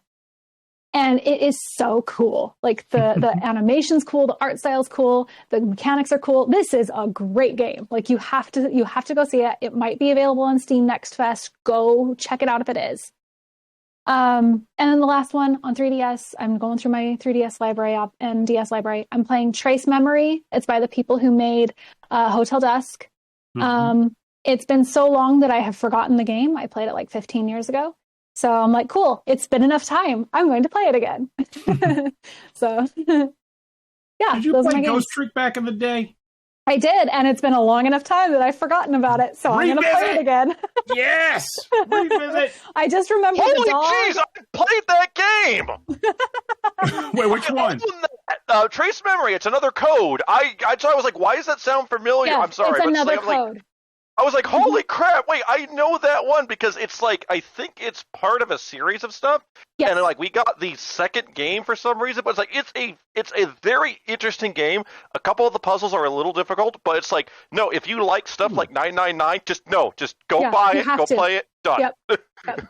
Yeah, and there's like a whole, like, you know, the nonary games, Ghost Trick, Phoenix Wright, Trace Memory, Hotel Dusk. Like, there's like this whole like group that if you like one, you're probably gonna like them all. Anyway, Well, Those are my okay.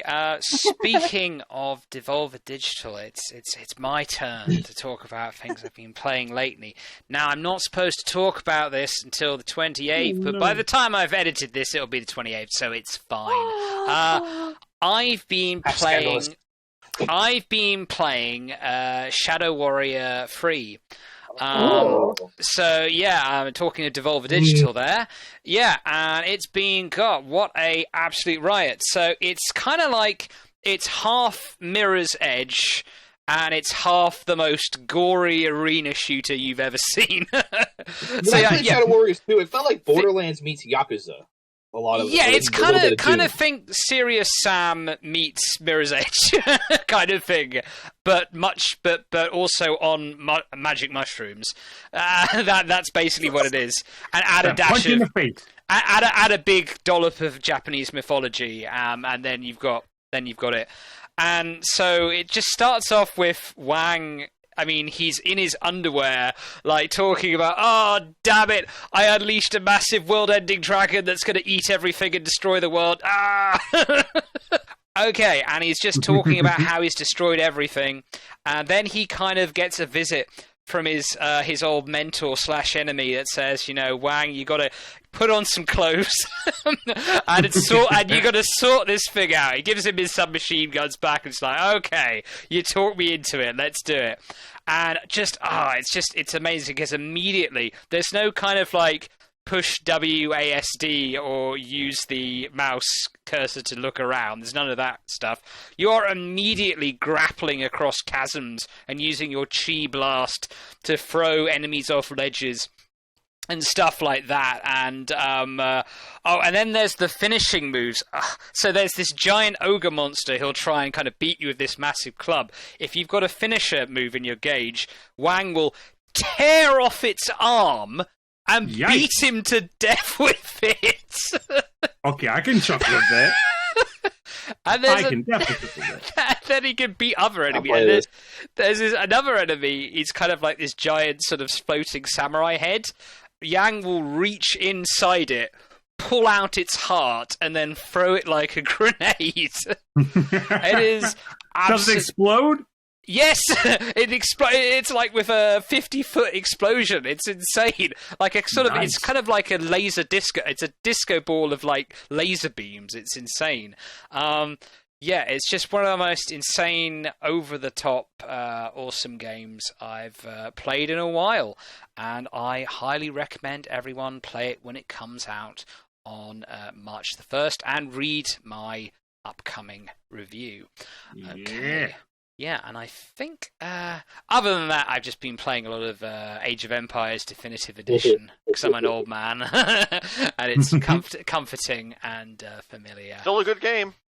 Oh, it is, yeah, Bennett. But I never really hear you talk about, like, I don't hear you talk about Western games that much, especially, like, RTS games, but... I played a few back in the day. I admit, it's one of those that's on my list I need to pick up and try again, but I have some memories with especially Age of Empires 2.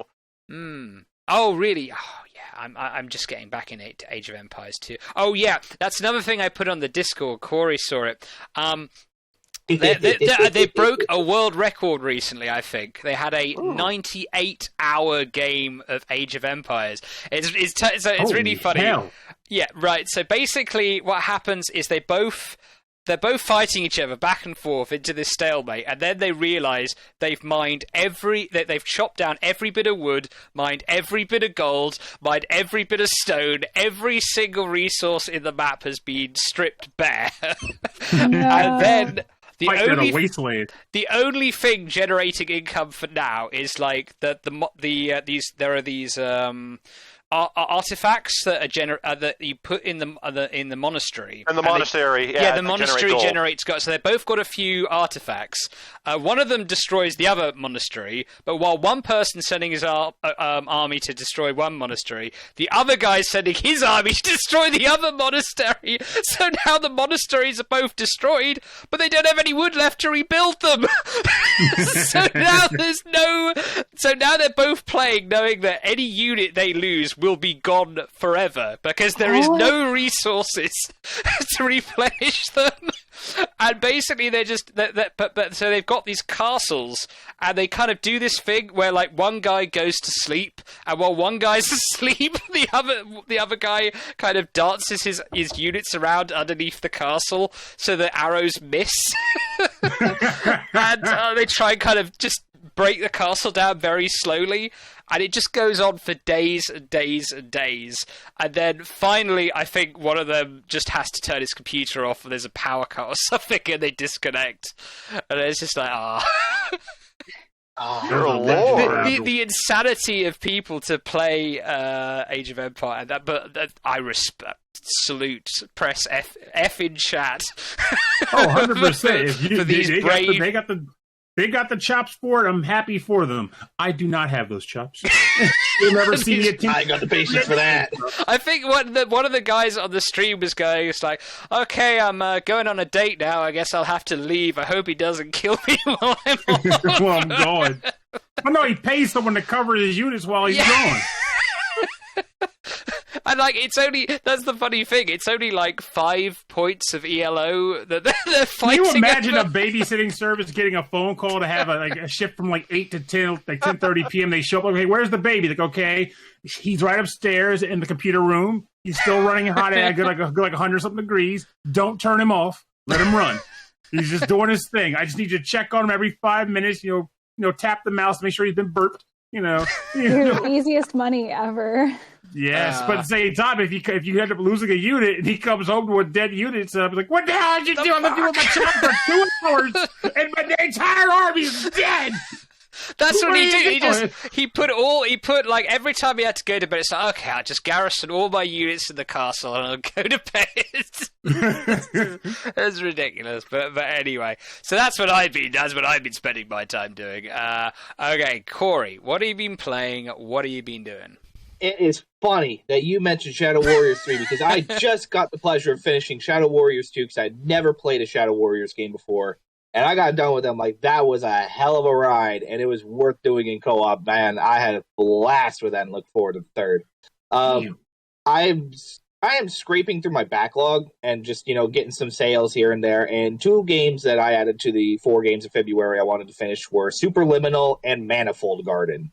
Manifold Garden is amazing. I played both of them back to back, and let me tell you what, trying to go upstairs to my bed after that marathon, I couldn't see straight. After going straight from Superliminal's size-shape fuckery straight to Manifold Gardens, just mind-bending shape play, I was broken. My eyes couldn't see straight. And now that I've gotten both of those out of the way, played a little bit of Elden Ring, I'm going to wait for the patches to smooth shit over. But one of the games that I've been playing that my friends that I gather around to do is, I don't know if any of you have ever heard of Lobotomy Corporation. Nope, still got it all. Have you guys heard of SCP? Oh, yes. Imagine you getting to run the facility that manages all of those freakish abominations. And that is the game. Kind of like Cabin in the Woods, then. Yeah. Abomination Management, the game. Yeah, and that's the whole gist of this game. It's developed by Project Moon, and they got my vote right now for good developer because this game's fun. It's basically you send your little workers to work with these abnormalities. The thing is, you have to do random crap with them to earn points so that you can research them and figure out how they work. And the worst thing that I did was my dumbass turned it into a drinking game that we call Lobotomy Liqueur. Oh, God. That'll actually kill your brain cells. You'll feel like you've had a lobotomy. Yeah. There's a couple of days where I took quite a few shots. But man, it is a game that keeps giving because you don't know what it is going to plop in your lap next. It could be the simplest little, it could look like the simplest little cute bird or something. You work with it, it's like this is hell on earth. I have one that's just literally a train that if I do not take a ticket, within the next 2 minutes and 30 seconds, it rampages through my whole facility and just goes kill people through a straight line. Wait. Is it a sentient train? Yes. The ticket to hell. It's a train to hell. Oh, it's Thomas the Tank Engine. He's gone crazy. Do you have is it in its own building or is it like just somehow like in an office somewhere just like hanging out? Underground secret facility kind of thing. And as you keep playing the game, you get more and more layers with more abnormalities sitting around. And it is so much fun. But man, it is a trial and error game. You will be resetting days. It is not just a gameplay mechanic. It's a guarantee and a promise. You're going to reset a few days when you watch your entire facility eat shit because you didn't know how a clock worked. You have this picture your job interview. I hear you're here for the job. Yes. Do you know how a clock works? The fuck are you talking about? You about to learn the days, boy. You about to learn. You're going to learn about clocks. So it looks like the facilities itself, it looks like Fallout Shelter a little bit, which is funny. It has a lot of reminiscence to that kind of style. Fallout Shelter has its code available, like for developers if they just want to kind of base build off that. It's like it's available online. You can find it. I actually do not know if they built it based off that. I don't know which one came first, but I can definitely see the similarities. It's got a lot of similarities. It's just a lot more trial and error. A lot of trial and error. But that's the thing that takes up the most of my time right now with me going through my 4 through 4. I'm also doing a playthrough through the Outer Worlds because I never played the DLC for that. Wait, real quick. Hammer out what is your specific 4 for 4 games? Like, what are the 4 you're knocking out? Like, just line them up. I knocked out Superliminal, knocked out Manifold Garden, and then I knocked out Shadow Warriors 2. And I would like to make my last one be Outer Worlds, going through all that and its DLC. That's the 4 that I want to go through because that was February. Yeah. Wow, good for you. I'll be curious to hear your take on Outer Worlds because that's in my PS4 backlog for sure. I've already accepted that I outright failed for February. It just wasn't happening this year, which sucks. But I tried. I wanted to pick stuff that I know I can feasibly beat, but also things that I know have been sitting in my backlog way too long, and I need to chew through them. And that was one of them. And I'd never played Outer Worlds DLC before because I was curious about it. But when it dropped, I'm like, I really don't want to. I know that's going to be a time sink. Well, I've been streaming it with friends, and it has been just a blast going through the DLC. It is a lot of more of the same. It does not try to completely revolutionize shit, but it is just enough of interesting new stuff that you're like, oh man, I want to see what happens next. The DLCs are. Maybe if you rush it, you can get through it in 10 hours, but going through all of the side content and really exploring, I'd say you can get at least a good 15 to 20 hours per DLC. Mm-hmm. Okay. But that's most of what I've been going through. All right. So, last but not least, of course, Benny, what you playing? What you doing? I've been drinking. Okay, that cognac's good. Right, let's go through this super quick. First things first, I don't remember if I talked about it on the last podcast, but I have all the achievements, including the online ones, in Mario Party Superstars. I'm done. I'm free. I wasn't even going to do the online. That game has achievements? Hallelujah. Has achievements. I managed it. Next thing, Mario 3D World. I beat friggin' Champions Road. This was a thing that I had told myself if the game ever got re-released, I would do because I couldn't beat it on the Wii U version. But I didn't stop there. I said, I'm going to get all the stamps. To get all the stamps, you have to beat every level with every single character, and most people use the drop-in, drop-in out method, meaning get to the flag, pick up 3 other controllers, have them be other characters, everyone counts for, at that point, beating the stage. I didn't do that. I went through every damn level with every damn character, That's a lot of damn Champions levels. Road. Now, I got to ask this question. Everybody. I got to ask this question because Champions Road has been long on my list of someday game accomplishments too on the Wii U. What is the requirement? It's not stamps. I know you have to get to every level, but do you have to do every level with every character for the flag, or is it just somebody getting the flag? No, it's somebody getting. You have to get a golden flag. So basically, top of the flagpole in every level, every green star, and every stamp up to that point that's possible. Basically, 100% the game up through World Flower, I want to say is what it is, because it should go Star, Mushroom, Flower, I think, are the final 3. But if you 100% everything up to that point, other than beating every level with every character, you'll get the final rocket that takes you to World Crown. World Crown has 3 challenges, if I remember. No, 2 challenges. I think it's 2 challenges. It might be 3. The 2 that I remember, because it's just. Oh no, I take that back. I think there are 3. I think there's a final Captain Toad mission. There's the Mystery House Marathon. I think that's worse than Champions Road in some ways. And then there is Champions Road. And that, my friends, is probably the second hardest Mario level I've ever beaten. The hardest, I still think, is the perfect run, Mario Galaxy 2. Okay. Maybe tonight will be the night. Maybe tonight will be the night I finally try. I will say this. I know it. You need it sounds like he's driving himself to madness.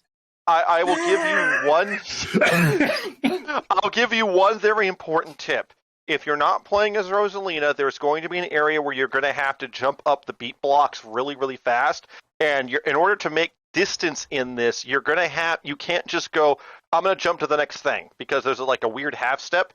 Mm-hmm. Do a sort of, it's hard to sort of explain, but you want to do almost like you want to almost do one of, like, if you're going forward this way.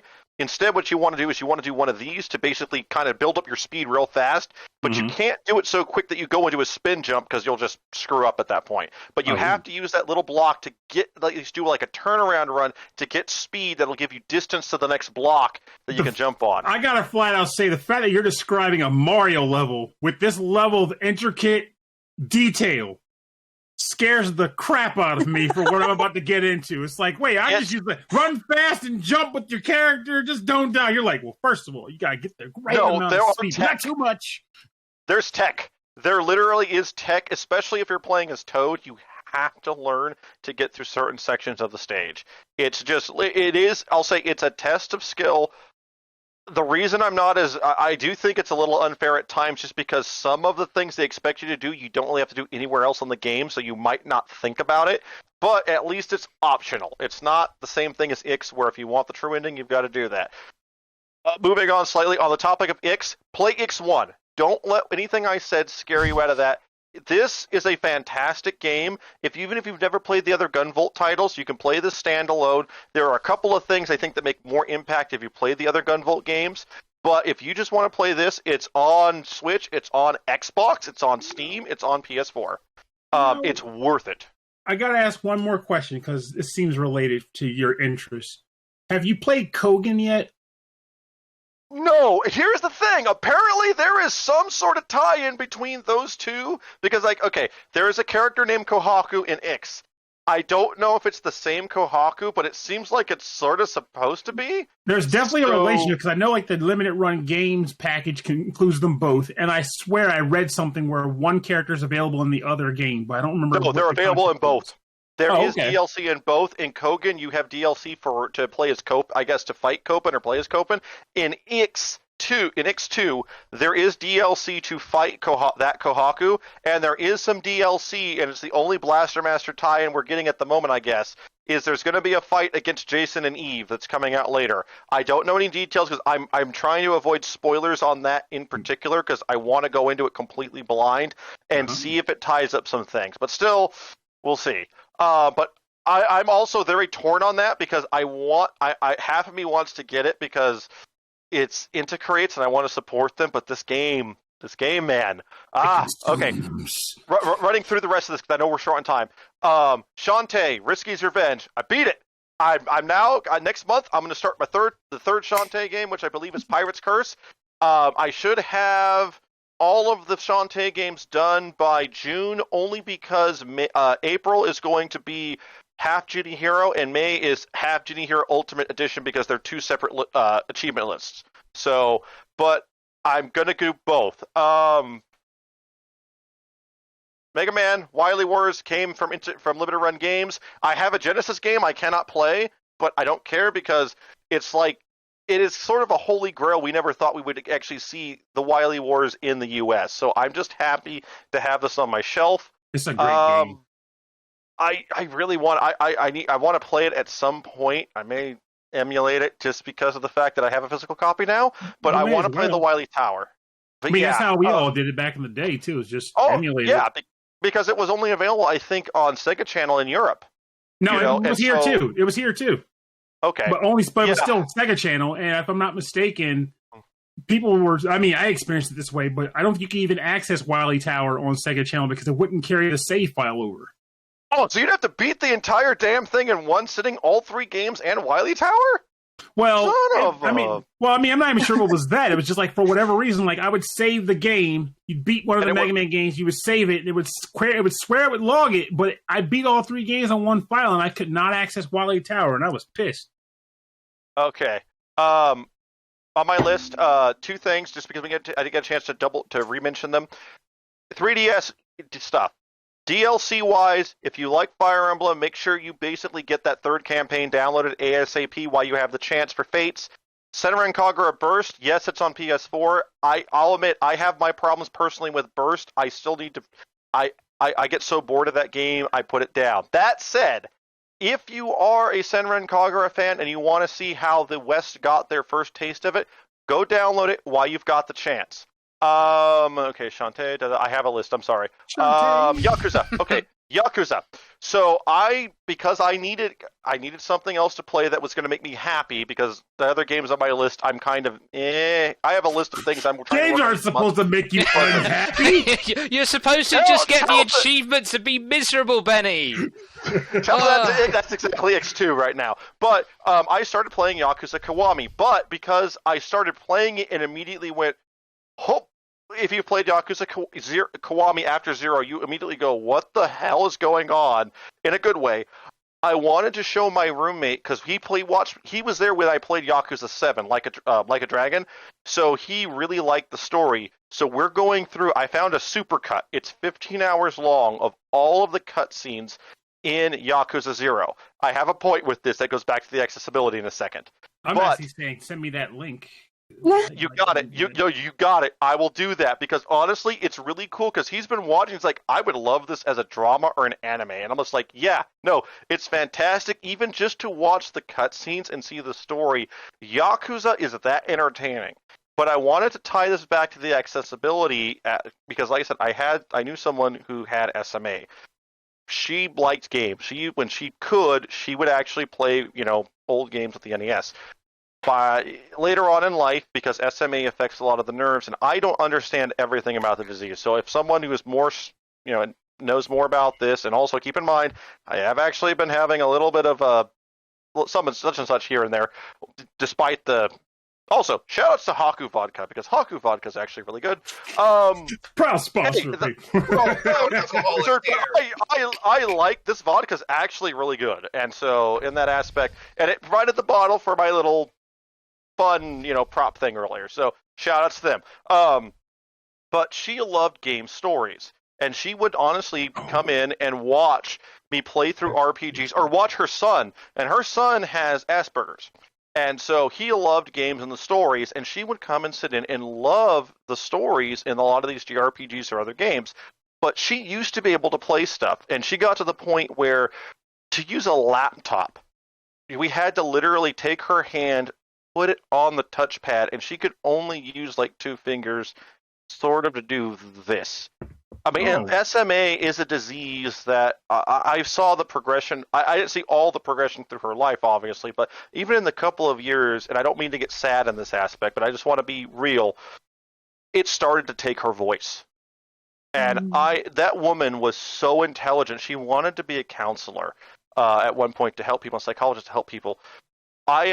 It sounds morbid, and I don't mean it this way, but I'm in one way happy that she passed before it took her voice, because being stuck and not be able to move your arms, hands, or anything, and then not being able to speak and communicate, and having a mind as smart as hers, that is hell.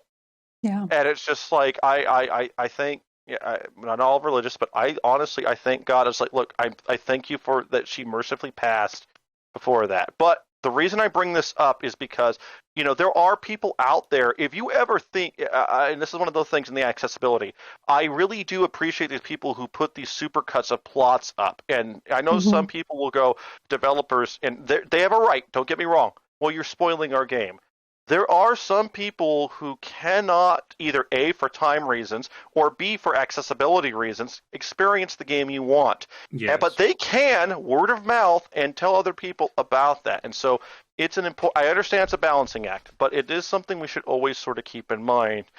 And in the access for accessibility, game developers, I get it's not their primary audience. They do try in some cases, and hell, SRW has had a left-hand mode only, where you can control the game on the Game Boy Advance games with literally the L button and the D-pad. So I mean, there was that option there. Related to that, I'll straight up say, I mean, I get that that's how it works for some companies, but I almost feel like there's very few excuses for a tactical game to not have a one-handed mode. Oh yeah, no, I agree.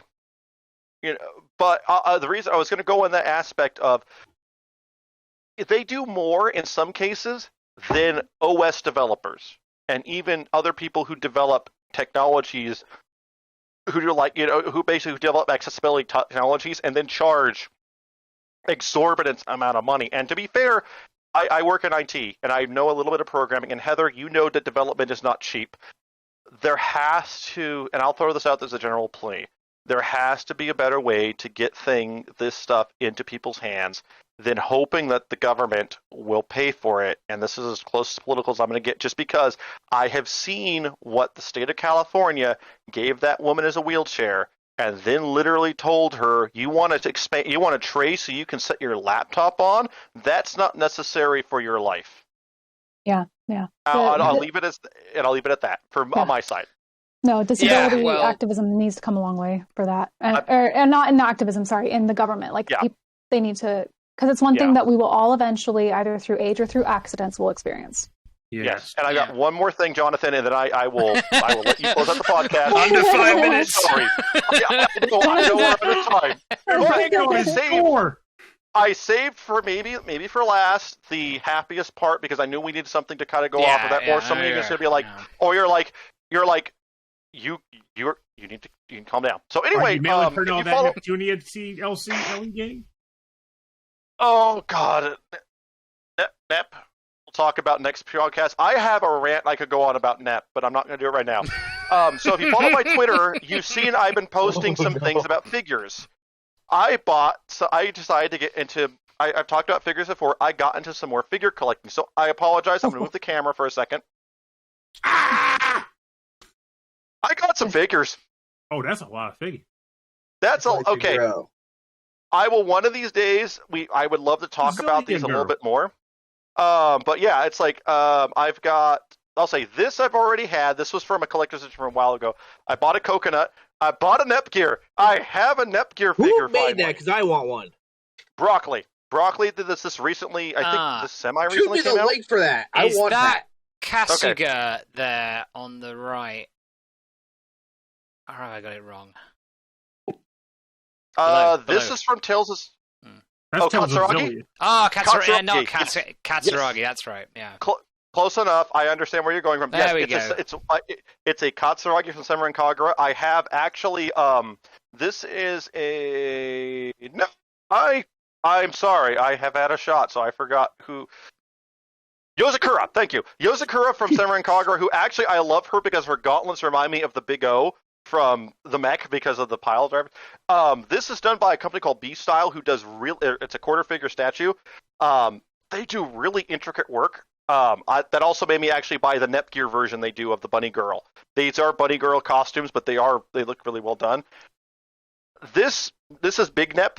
In the same sort of style. This is the Wake Up style Nepgear. This is the Big Nep Wake Up style. I have a story about these I can share later. It involves dealing with J-list customer service.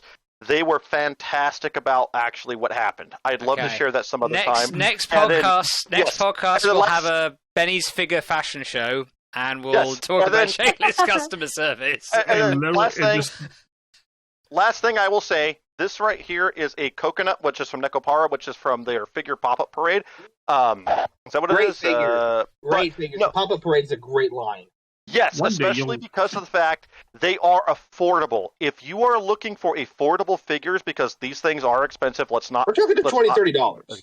Yeah, they are great figures. take a look at them. They are by pre-order only normally for those good prices. So look for them, give them a shot. I also have some stories I can share about bootleg figures, but we'll talk about those another time. Again, if you want to hear about those, too. You and I need to do like a fucking our own podcast at this point with the amount of shit we have on backlog to talk about. Exactly. So listen, dear listeners, keep this in mind when Jonathan, join our Discord, please. That's the best place to get a hold of us. But in that aspect, if you would like us to talk about this stuff, leave a comment, let Jonathan know, and we can schedule some time, maybe next podcast about that. Well, we got to start doing one a week. I mean, you guys got to look at this point. Content. I'm sorry, I didn't realize. I didn't realize how much it was building up. We're deprived, John. We're deprived. We would love to make more content for all of our listeners and viewers. The biggest thing with a lot of us, and please understand definitely, is a lot of us, this is a hobby. It's not our day job. And so we want to do it, but we also we want to know that you're going to want it before we're going to commit to something like that. So let us know, please, because I'm sure, Jonathan, if you tell him and you support, and you're like, I want this every single week, he will grab me. He will come here to California, grab me by the ear, and say, you're going to be on this podcast. And I would just be like, yes, sir, thank you. Yeah, I mean, he's right. So, yeah, guys, I mean, anything to get more views. I was an EIC at one point. I understand exactly from that aspect. And look, we love you all, but you have to understand, like I said, we always ask that you understand and realize that we do this as a labor of love. For Jonathan, this is probably a big part of his day job, but for many of us, it is one of those things that we have a day. I work IT 9 to 5. It is very hard for me to pick up a controller at the end of the day because I'm customer service essentially, and you're trained, and I'm sure we all know that. I'll sit down, I'll have a drink, I'll go to the gym, and that's another thing I've been really going for this year. But if you tell us you want something and you make it known, we will do our best to give you the content you want. And that includes, you want us to maybe not talk as much about Japanese stuff, talk more Western stuff. You want us to do a podcast on Age of Empires?